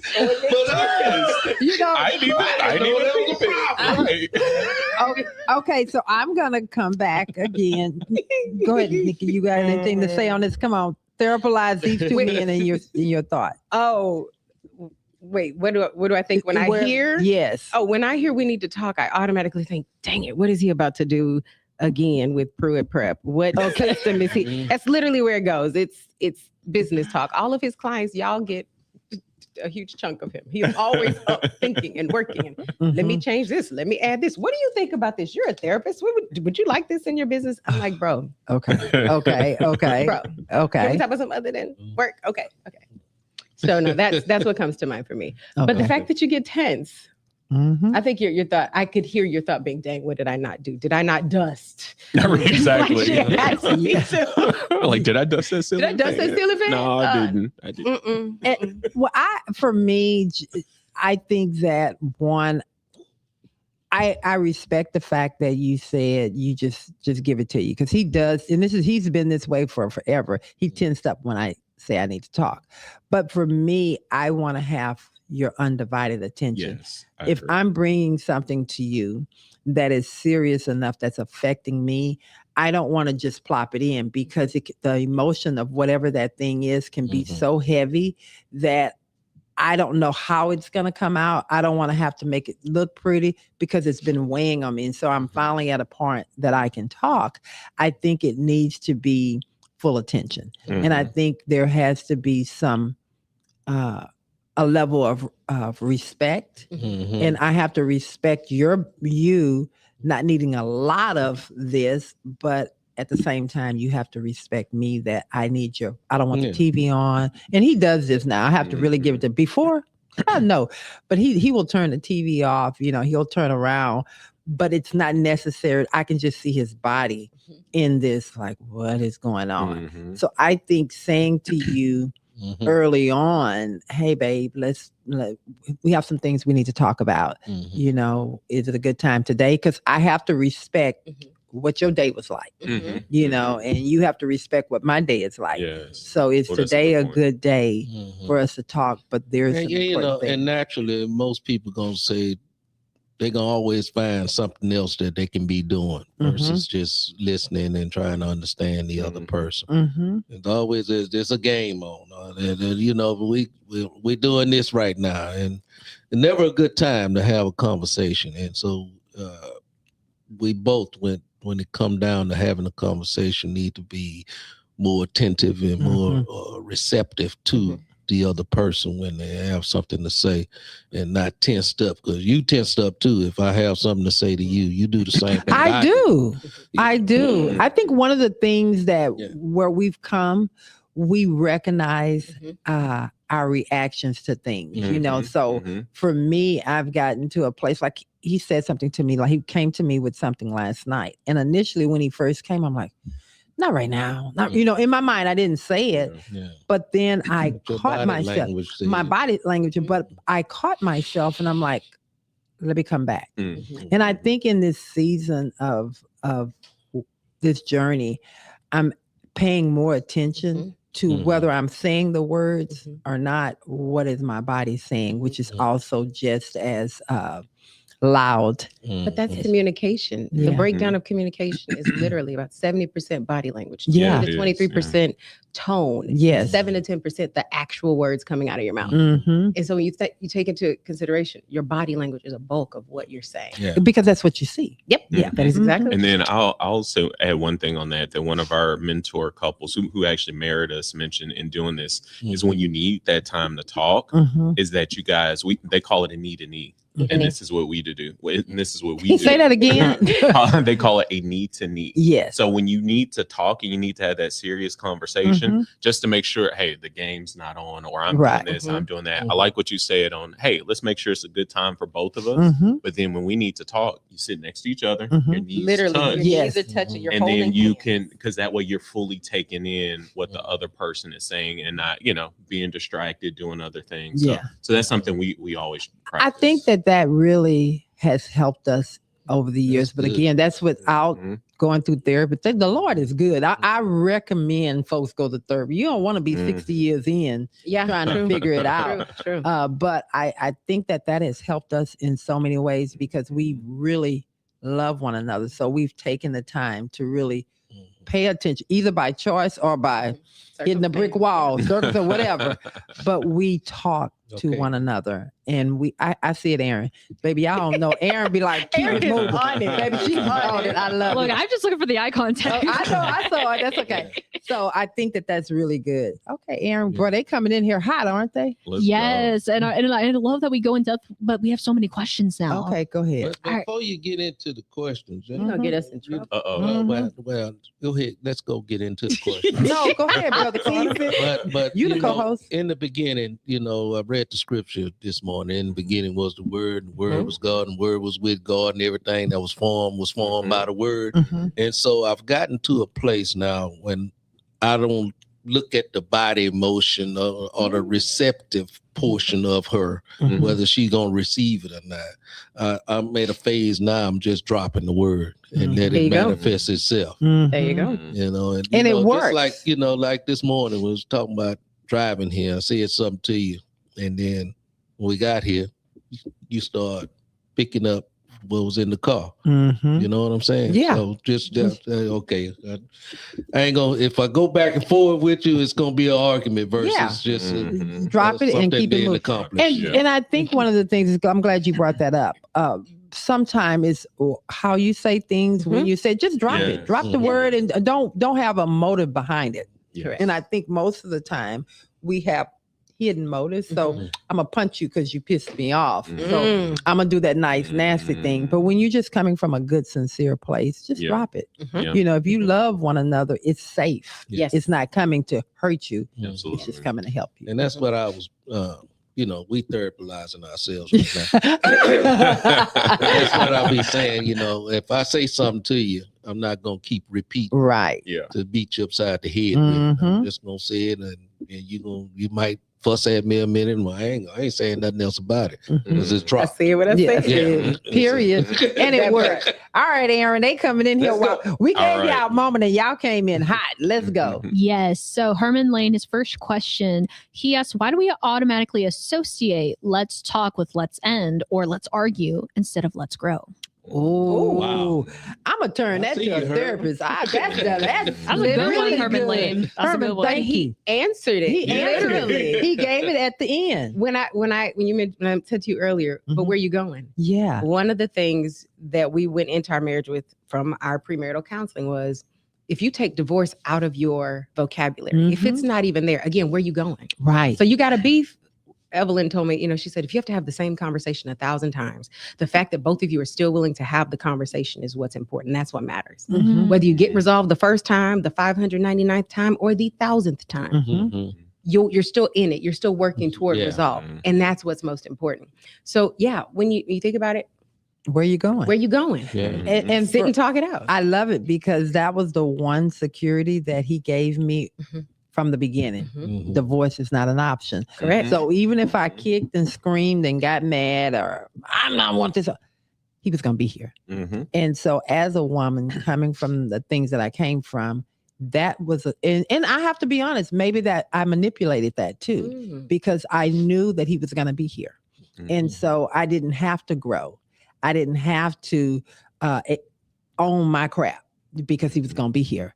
But baby, when God started to work on you and that conscious and you get convicted, you're going to work on it or you're going to stay miserable. So thank you. All right. Good. Tell the truth and shame the devil. There you go. That's good. All right. Thank you. That was a good question. All right. So this next question is from Rosemary Fletcher, but I think she has a two-part and I think they go together. Okay. How do we stay in the room emotionally when our body is telling us to run the second we hear those three words? Is there a way to pre-frame a conversation so it doesn't trigger a panic attack for the person we are talking to? Ooh. Yes. And yes. So it is perfectly fine to establish ground rules. When I talk to couples, I teach them, or just individuals, hey, identify your rules of engagement. One being no tit for tat. Two being something along the lines of, if we're going to talk about the red cup you left on the counter, let's stick with the red cup you left on the counter. Don't go bring in the blue box of tissue, the bottle of water. Let's stick with the red cup you left on the counter. Identify your rules of engagement. You don't have to say, can we talk? I mean, I love me some Tevin Campbell. You don't have to say that. I don't use the word conversate, but can we conversate? Let me holler at you. Whatever you need to say, come up with a code word, red boot, whatever it is, red flag, purple flag, green flag. I don't care. Identify a code word if you need to, until you can get to the place where you can say, hey, I just need to talk to you. But come up with your rules of engagement. What would make you more comfortable to hear me say, I need to talk to you? And talk about the way you want the conversation to go before you need to actually be in a conversation. Oh, that's It's like teaching healthy coping skills, teaching healthy communication. Talk about ways it can be healthy before you actually need to be in the conversation, not during. Not doing. Talk about it beforehand. It's like the person who has to deal with who's battling anxiety. Before an anxiety attack, happens, let's talk about some healthy ways of coping, de-escalating before it happens. Before it happens. Let's talk about when you want to implement it. I can help people scale at a level 0, no issues going on. At a level 10, the worst it could be, this is what your anxiety looks like. What can we do to catch it by a 5? Because you're going to tell me what that 5 looks like. What can we do to catch it by a 5 before it gets to that place? So you think about having a conversation, a tough conversation. Talk about what helps you, implementing in the rules of engagement, a pause, a break. Time, make it time specific. Don't just say, I need a pause right now. And then we should talk about this later. No. If you need a pause, okay, let's talk about what that pause looks like. How long of a pause? See, When are we coming back? You're triggering me now. You keep I'm on listening. talking now. I'm listening. No, I'm talking. When you said keep on, let's take a pause. What the pause look like? Seriously. Now I'm getting triggered now I 'cause tell people, write it down like a full sheet of paper. Yes. Write it down. Write it down. In your corner. I encourage couples, create a corner that's just for the two of you. Put 2 little chairs, a cute little table, decorate it. Let that be your need and need corner. Let that be a place where you put your rules of engagement on the wall, literally in a corner, and work off of your rules. People think that making it may seem robotic. I teach 3-step communication and what looks like Venus and Serena playing tennis, a rally of dialogue. Work on those things. Identify the person you're talking to. 2, tell them what you want to talk to them about. And 3, tell them what you want in response. Oftentimes the triggering reaction of, oh my gosh, what did I do?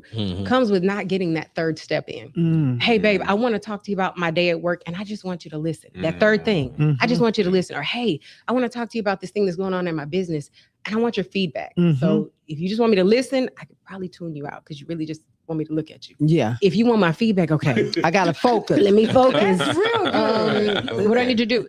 And literally, if it's give me your feedback, give me advice, tell me what you think.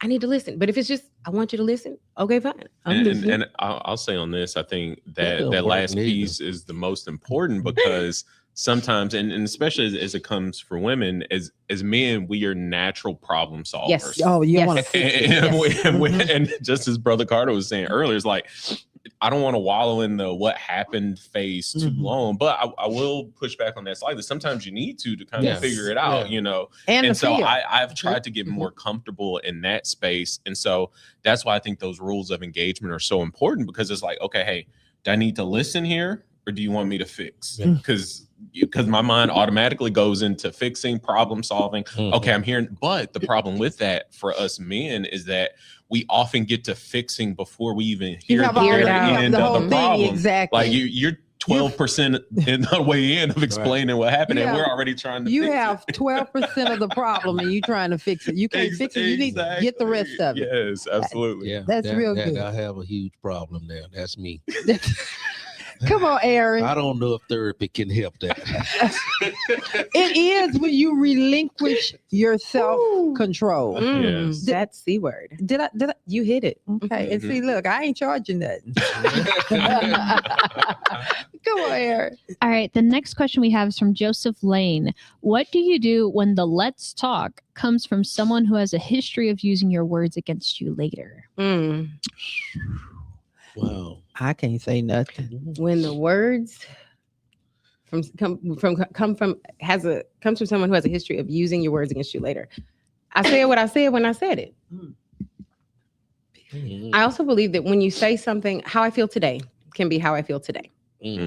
That does not mean that how I feel today is exactly how I feel tomorrow, or a week from now, or a year. Just like we change our clothes and our underwear, you're allowed to change your mind. When you accept your partner's influence, that can help to change your mind. Been in a conversation where your husband said something to you, and in the midst of the conversation, it was triggering, however, but you thought you got to a resolve on it. And the next time the conversation came up about something, you brought that very thing back up to him. I think that's what the question is there. So that means we didn't really resolve it. There you go. Because we moved on. That goes right back to what he just said. Because we moved on. And when I say we, now y'all get on off the Carters over here. We good.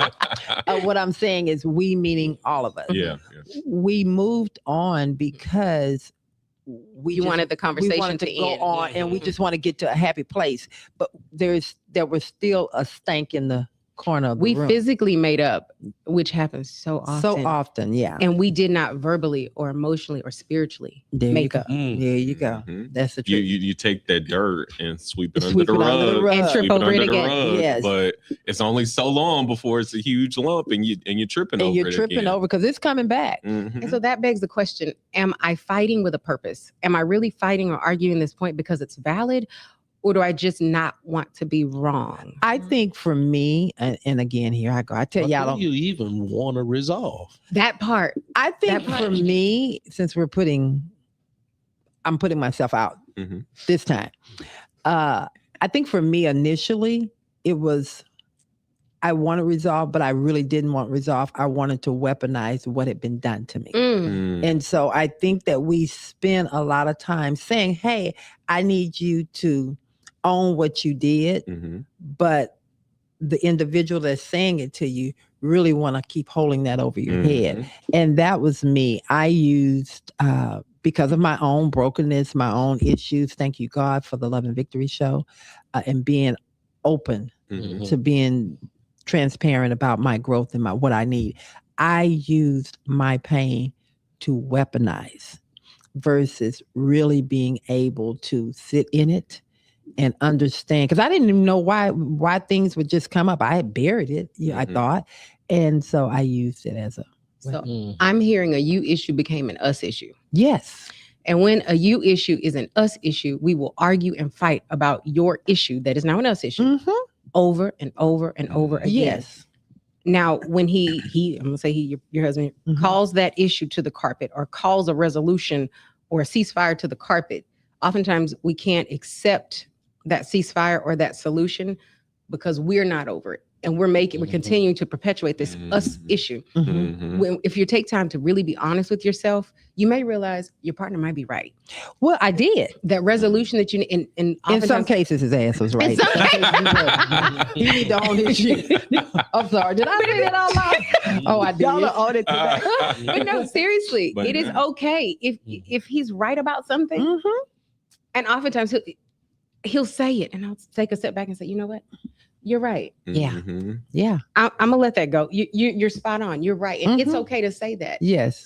I encourage you're people. proud. But that begs the question, am I doing the right thing or the self-righteous thing? And I think at the time when I was so there, and I'm gonna call it what it was, so sick in it, that it was really, like I told you guys, it was like a badge of honor. Let me keep this protective of this fight going because I'm in it by myself. That's how I felt. When in fact I wasn't. And then he had his own battles that he was not able to articulate. And, you're coming from a older traditional African-American family, you figure it out. You work through it. We didn't have the tools of seeing what that healthy looked like. But I thank God that we were committed to each other and he was a part of this and the growth came out of it. So you got to have a God-centered kind of life, relationship, in order to have a good relationship. When it's more self-centered versus God-centered, you tend to run into a lot more problems and difficulties that part right and there. resolving and solving problems in your life. And that's when you bring up those things and come back and repeat the same thing, like you say, holding things over that other person's head. Because to what Aneika was saying, it's like, hey, is this just for me, or is this because I want to hold on to it and keep using it against them? You know what I mean? So And I you have wanted be able to. let it go. But if you're my friend, I love my friend. I don't want to hurt my friend. And if I keep my when you friendship- are sick, you don't, let's call it for what it is. For what it is, yeah. When you are sick, you don't know that you're hurting your friend because you're hurting. And so you have to allow God or some type of hurt to help dig that stuff out. So Misery loves company. Yes, it does. Yes. And so when you're dealing with a miserable individual, and they don't know how to do nothing but spew misery, because that's their comfortability. That's what they. But that sounds so cold. You call me miserable. No, not you. But some people are miserable and they need to hear it. Yeah. It's just a fact. Yeah. We'd be around miserable people. There you go. A long time. Yes. And you know, and You all take on those receive habits. is the misery That's from 100. those individuals. Somebody put a kick me sign on your back and you keep wondering why you get Yeah. kicked. Somebody walks up to you and says, boo, Yeah. this sign is on your back. Would you like to take it? Take this off your back. That's good. Yeah. They And in at some point, you want to be miserable. They're not talking about you Yeah. individually. Yeah, I but know. I'm not gonna just have misery just written all And over. that's the part that's so refreshing, and that was so refreshing. And once that light comes on, you also recognize that you were a pawn in everybody else's scheme because they learned your reactions to everything. They learned your behaviors. So all they had to do was, okay, y'all want to see it? Let me push this button. Crash dummy. Yeah. And so for me, it really, and I would really, and I'm looking in the camera, I would really implore you to look at yourself. Don't look at anybody else. Look at yourself. As ugly as it may be, as painful as it is, look at yourself. Don't bring anybody else into the equation. Not the what ifs, not your mama, not your daddy, not your husband, not your friend. No, look at yourself. Yes. And notice And how listen, you're talking reacting. about when you're talking about unhappy, miserable individuals out there. You're totally right. You're always looking at someone else to that the reason why, the reason I'm this, the reason and you're looking for joy from somebody else outside of yourself. Yes.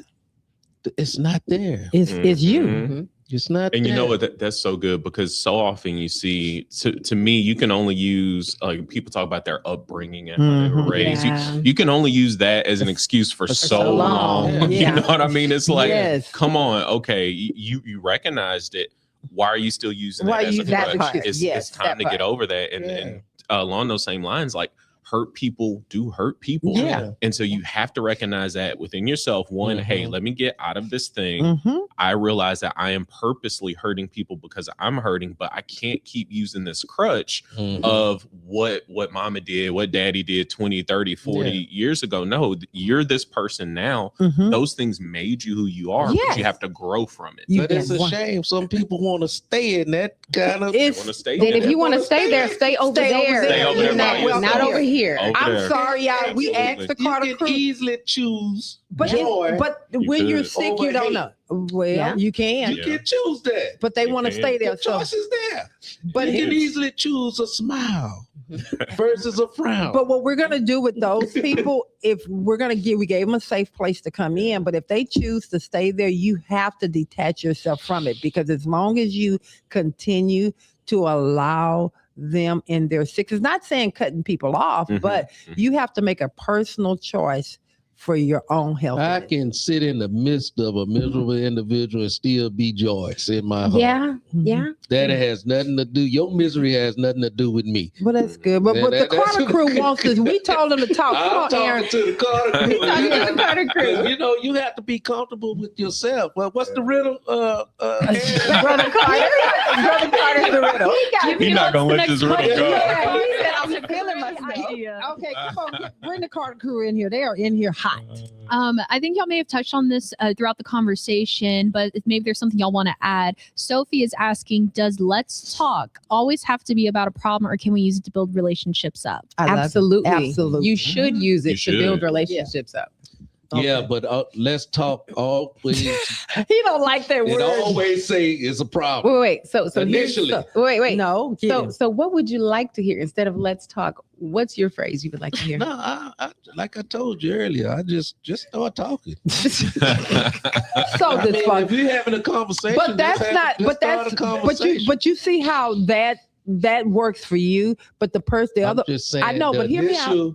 When you hear initially, let's talk. That's why she gave you a different. For men, for us men, that's He that's okay problem. with that. That mean problem. Yeah. But he's okay with that. No. That Different mean strokes for problem. different folks. But it's different. No, that's for you. So I represent men. So what you trying to say? He's not a man. So what if she says, I need to rap on the mic. I need to talk to with she's listen to what she just said. So Okay. well, let me ask you this then. So if you want her to just start talking, how do you take this any different than her just talking about, oh, I just picked up this pair of shoes? That's a lot different than, hey, I got this specific problem. That What do you we want need for to dinner? discuss. Yeah. You see what I'm saying? How do you differentiate between the two? Yeah. I don't really He get said, what you're "Come back saying. to me." He's like, "Come back to me." Next question. Y'all see how that is? Because to me, one requires a much higher level of focus Yeah. than Yes. the other. Than you just saying, "Oh, hey, I just bought this new pair of shoes. Okay, Yeah. great. Oh, yeah. Oh, that's cute." Okay. Yeah. Or, "Hey, this is going on, and we need to fix it." Like, Yes. like those two, That's two two different, different- two yeah. different things. So, You wanted to me sing personally, her? I want to know. I've been I need to behind on focus my in. car note for the last 3 months. Why you wait 3 months before you get That's behind? a different response. Yeah, See, yeah, so that's yeah. something that you have to sit down and be able to walk that person through. If you're going on versus just you give it a that's he's not talking about me. Okay. No, Anyway, come on. And y'all Aaron. just saw in real time what Aneika does every day. And there was Every the day. problem, and she said, "Okay, so what are we gonna What are we do?" gonna do Did you about hear it? it? Yeah, client is back here on an issue. I'm gonna let you cook. Yeah. When you're ready to be pushed off the edge, I'm gonna push you off. Couples also. Oh man, all the time. And it They is bust out in the argument right all in the midst time. of And it. I sit and I watch and take notes on, okay, I noticed this weaponized in the argument. I noticed that. I'm gonna let you. You gonna pay me? You gonna You get your gonna let money's them worth. argue, huh? You gonna get your money's worth. And then I'm gonna tell you, you done ran over. We'll finish it up next. We ran over, and it's going to be this much. Oh, okay. And you are welcome to continue. Yeah, But yeah, that's real good. That's real good. Okay, come All right. on, Aaron. Lori's asking, how do we Hey, handle? Laurie. She's asking, how do we handle the after talk, that period where you said the truth, but the atmosphere still feels heavy? Hold hands, knee to knee. I do a technique of a 60-second, or I encourage a technique rather, of holding hands, sitting knee to knee. I mean, we won't have to do it now. You are 6, but sit knee to knee and set a timer. Open your eyes when the timer starts. Stare your spouse or partner in the eye for 60 seconds. You would be surprised what happens. I love doing it because it's the funniest thing. For me as a clinician, it's the funniest thing to watch. And don't say a word. And you cannot say a word. You Yeah. cannot talk to each other. Don't break eye contact.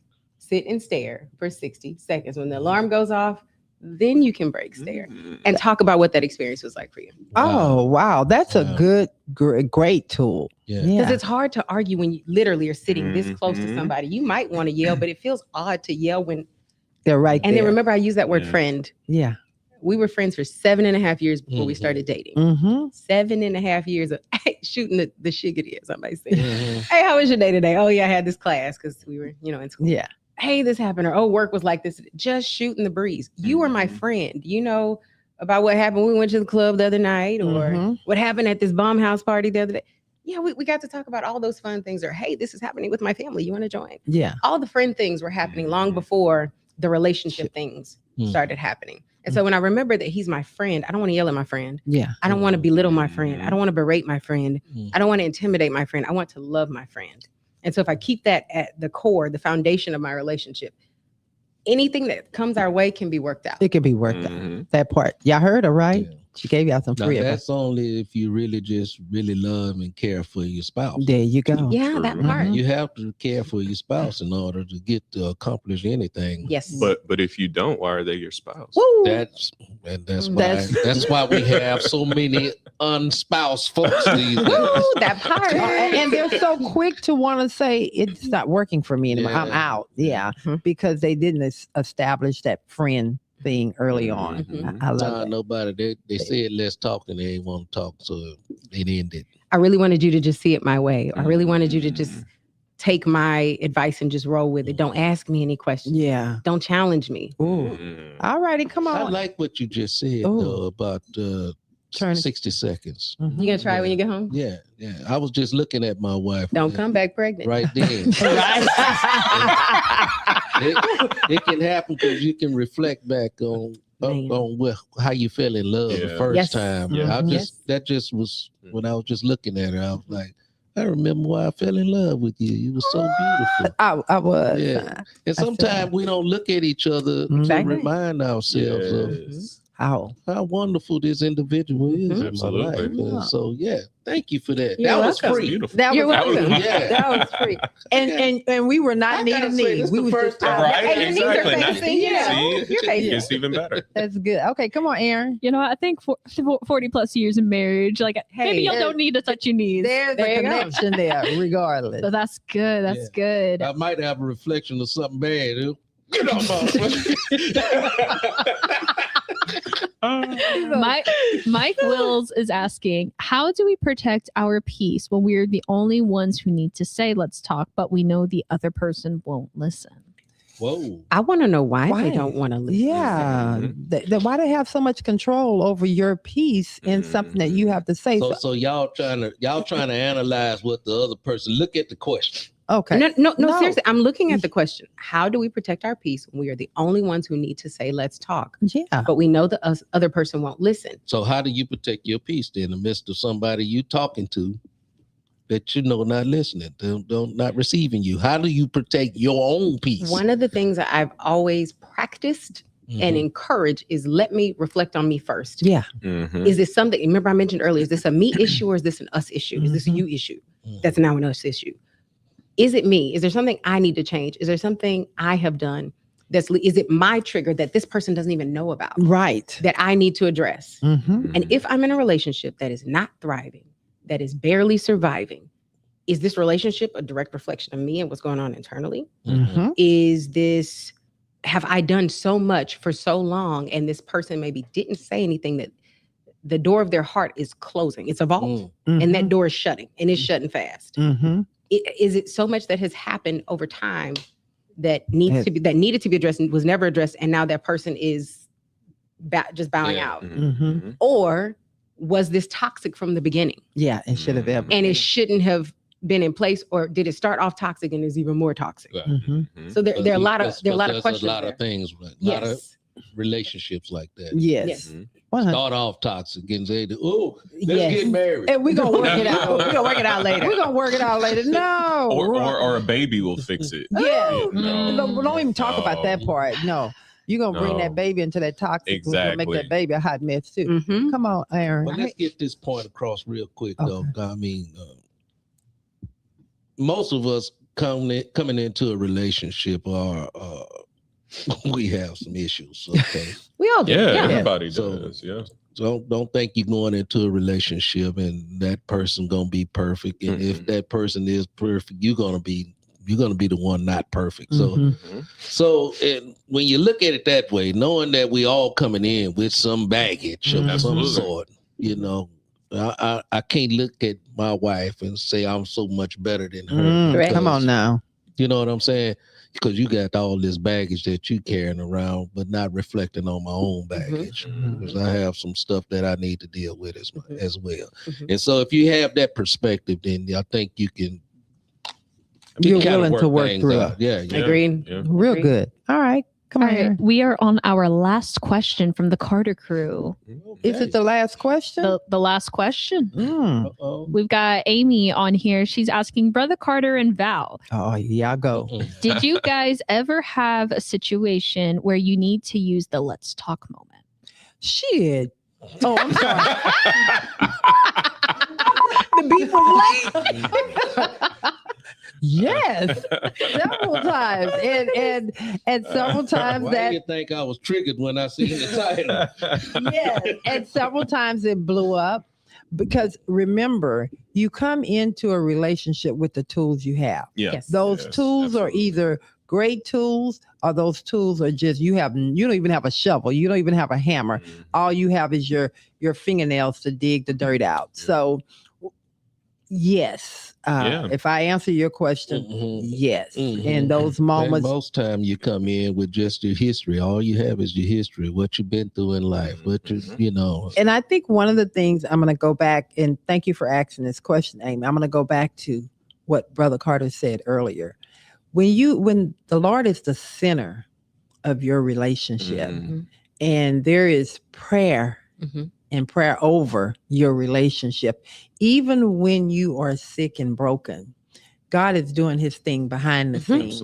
And you know that the person that God has placed in your life loves you unconditionally. So when you really become, that's why I'm looking in this care, when you really become naked with the truth of who you are, you know, no matter what, you're going to be okay because you got Lord center, you got a person that loves you unconditionally, and now you can work through that journey that you know individually that is ugly, painful, dysfunctional, all of that stuff, but you know you're tired of it and you need to get it out. So just And make then sure you can become beautiful and loving and kind, and then you're no longer ugly and then don't like yourself no more. And those y'all see what I got to deal with.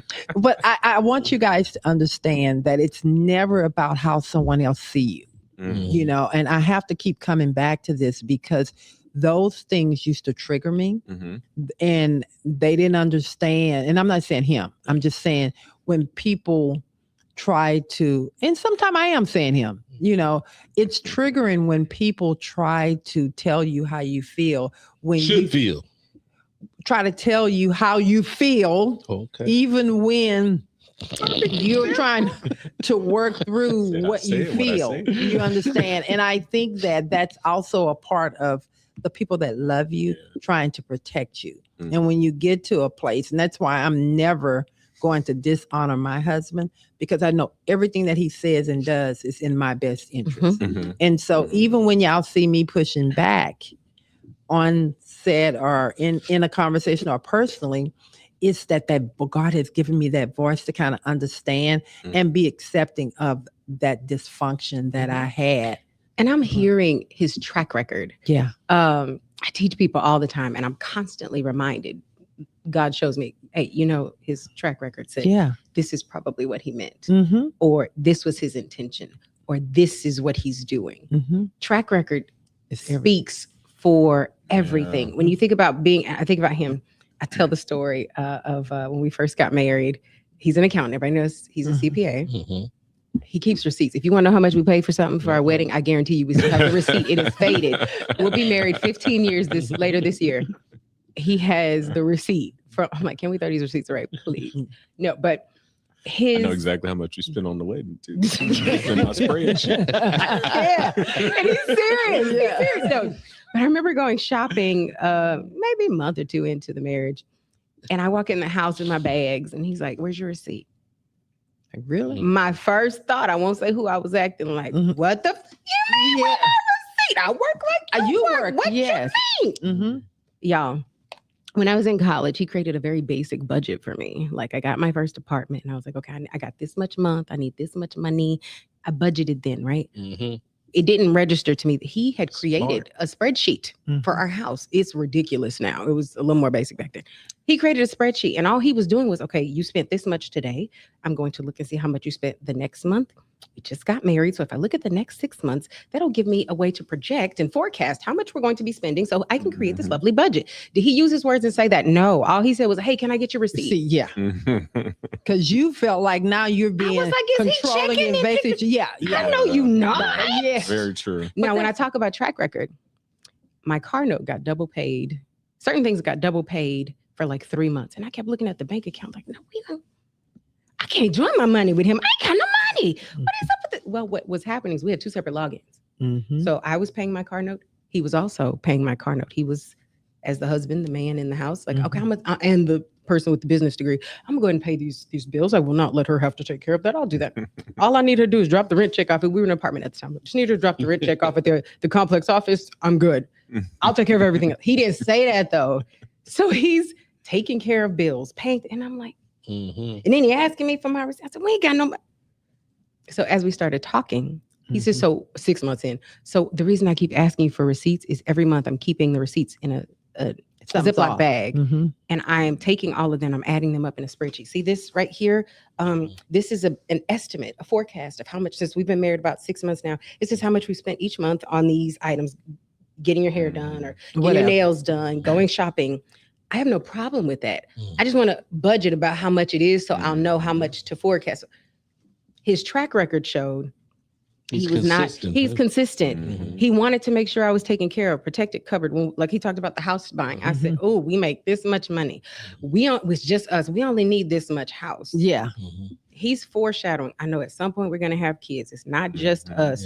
I'm 6'5". I need to not hit my head on the ceiling if I jump. Yeah. We need this type of house.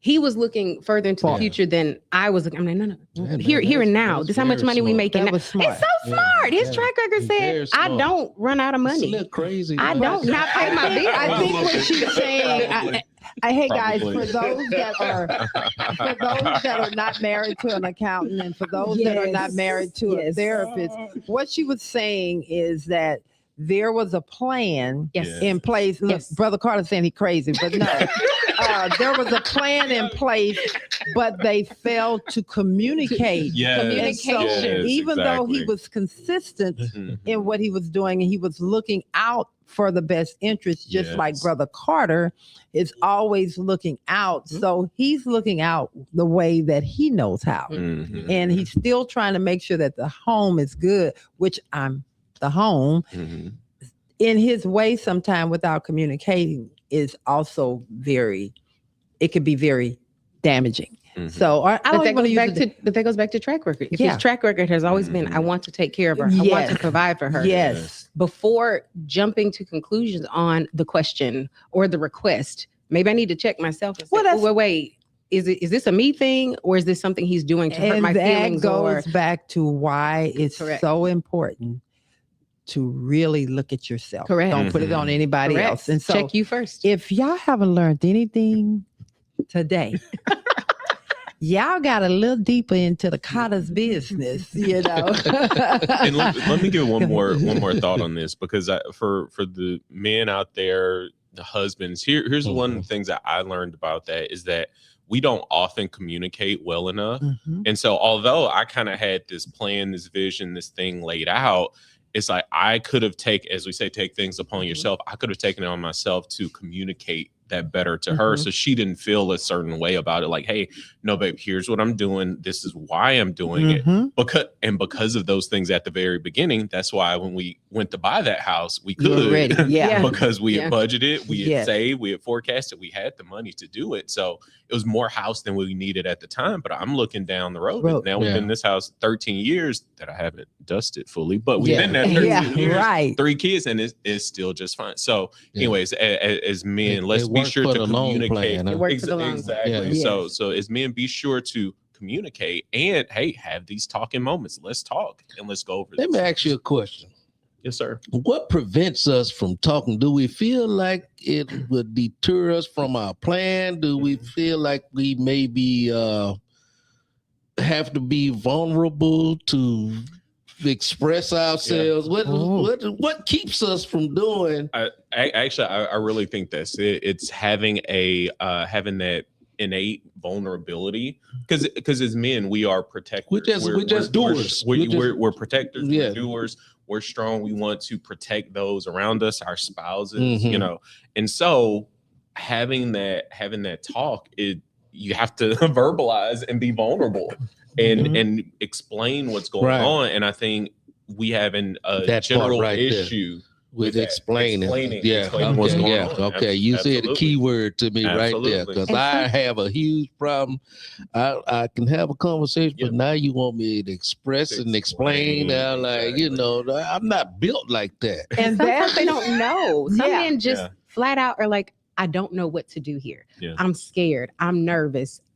And it's hard for me to just. And it's bringing up something that I don't know why I'm feeling like this, but there's bringing up an emotion that I noticed that about him in any situation. And it doesn't necessarily have to be with me. If he don't want to express, he ain't express. You want to see him tighten up. So he's better at times, you know. I'm not a debatable kind. I don't like to debate. No. And if it comes down to having a conversation, I turn into a debate or an argument. I'm done. You about to piss me off. So I think we just best to quit this right now. But he's not. I guess the thing is, and when one hears that through their untrained ear of who he is, I think it can come off to someone like, oh, he's just a bully, he's a tyrant in the house. What I mean by that is he's controlling. He's not that person. No, he's just a person that is. Okay. No, I said what I said. When it comes to just debating and questioning, I get irritated. And I'm not a violent individual or nothing like that, but I'm just saying, you're about to piss me off, so please just leave this alone. And he will shut down. He ain't going there. Okay, Aaron, we're gonna wrap this thing up. We got first of all, any more questions before I go? All comments. Let's read through them, and then we're gonna wrap it up. The only other comment was from Tamorio Williams saying she needed a plan. Okay. But You no, talking about a budget plan, Tammy?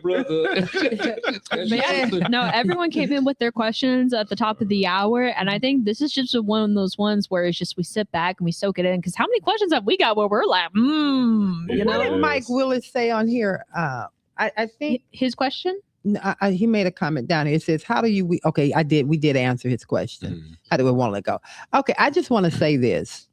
I really feel like this conversation is exactly what relationships need, and I think that we chose the right topic and we chose the right couple to have this conversation with. Where I know for myself, one of the things that, and I'm gonna let Brother Carter close it out.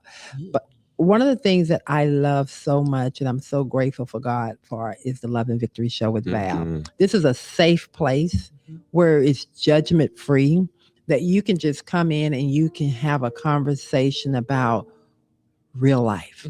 And this Saturday, you guys got, Aaron is playing music in the background. I love you. I love it. You know, That's a great moment. This is production what I value. love about the Love and Victory Show. I love you, Aaron. Good. You have to be okay with being okay. Yes. In every stage of what you're going through in life. And when you get to a place that you know it doesn't matter how somebody else feel or view you, you're on that other side and you're on that healing journey. I have no license. I have no degree in this. I'm just telling you from a degree in experiencing it personally. Be okay with getting naked before that mirror and the Lord for yourself. Because trust me, what other people think of you really doesn't matter. It's how you see yourself. And if I can leave you with anything, this weekend, as we close out Black History Month, I'm going to ask you women and men to get naked with yourself and really look at yourself and be okay with it, or start the journey to become okay with yourself. And I'm going to turn it over to You Mika. just said a mouthful there, because a lot of times when people look at themselves naked, they see all the flaws, they see all the imperfections within themselves. And if you can look at those imperfections and flaws and still like who you are, that means you okay. I'm okay. And it don't matter what somebody else say. Okay. Yeah, go ahead. When you can sit on a platform and tell your business with hundreds and billions of people you don't know. I mean, literally, though. You saying get naked. I'm talking literally. Naked in the mirror, just looking at who you are. Yes, literally. Yeah. All right. I would say speak victory over the giants in your life. Come on now. Yeah. Come on I think now, we all David. have giants. Yes. Speak victory over your giants. That's the first step toward victory. Claim it. That's good. And how can they find you again? And what did you get out of this show? Oh my gosh, so much. Greater appreciation for my spouse. I'm always learning something new.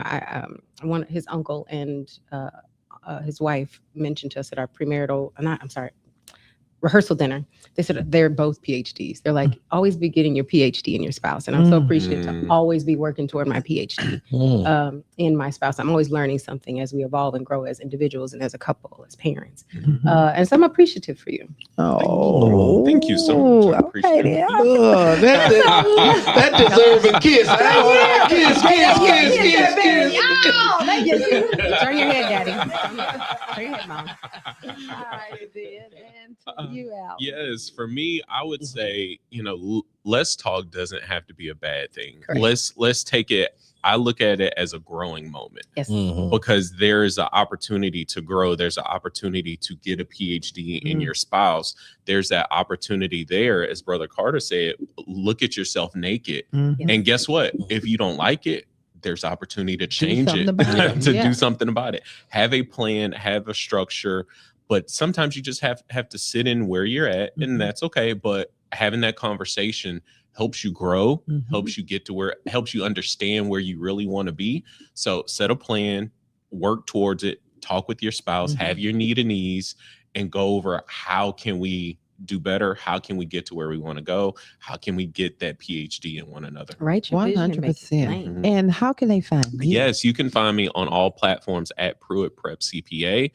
It is tax season right now, so if you need to lower that tax bill, holler at your boy. He got you. All righty, and I'm gonna go. You see, he's very detailed. He had receipts all the way back already 15 years ago. Absolutely. He's gonna say to you, "Don't tell me that's what it is. Show me that's what it is." There you go. So if you one of those people, I'm gonna let you know right now There you go. that you're making up stuff, and then you want him to make it look right. He gonna tell you straight up, you're not the client for him. Nope, I'm not losing my license for anybody. That part. Okay, Brother Carter. When I hear "let's talk," let's not make this a terrifying situation out there. You know, when you hear "let's talk," try your best, should I say, to be more attentive to your spouse, especially as men. You know, we have a hard time want to hear our wives speak. We want to make love to our wife. We want to kiss her and all this stuff. But when it come down to talking and communicating, we don't want to do that no more because we already won the prize. We had a prize now. Now we feel like we don't have to communicate. So start being more attentive, especially when you've been in a relationship over time, and be more receptive to trying to understand, should I say, what's coming out versus trying to fix it immediately before it even get out. So just love your spouse. True. Absolutely. Love your spouse as Christ loved you. You love your spouse the same way. And I know it get difficult sometimes. I know it do. But hang in there. Hang in there. Hold on. And believe in each other, man. And I'll tell you, man, things will work out. And next thing you know, you've been married 40 years. Y'all just, you're in an empty nest. The children gone. It's just you and her now. And then you're having fun. Yeah. There you go. And you're having fun. And you're having fun. And you're enjoying each other. And then later on down the line, the mama or the daddy or somebody gonna come live with you because you gotta start over again. But that's okay too. And we're gonna go ahead and say thank you. I want to say thank you guys so much for coming in here and being vulnerable, but also being transparent and therapizing for free. Also letting us know how to take care of our books and get ready for just being authentic. You know. Again, I hope that you guys enjoyed it. And just, you know, we have a lot of therapists on the show. But I really have to say, I really learned some stuff today. I'm glad. Yeah. I really learned some stuff today. So keep doing what you're doing. I certainly will. Thank you. And Aaron, don't get jealous, Stephanie, and the rest of y'all. Don't get jealous. We learn from y'all too, but he can say he got something today. Aaron, before we wrap up, I'm gonna ask, do you have anything you want to end with before I say we're out? I think at the end of the day, you should know your partner well enough to understand what works for y'all. Because what works for y'all is not going to work with everyone else. There's a reason she said you get a PhD in your spouse, because you can only get a master's in the rest of the people in the world. And we're going to wrap this thing up.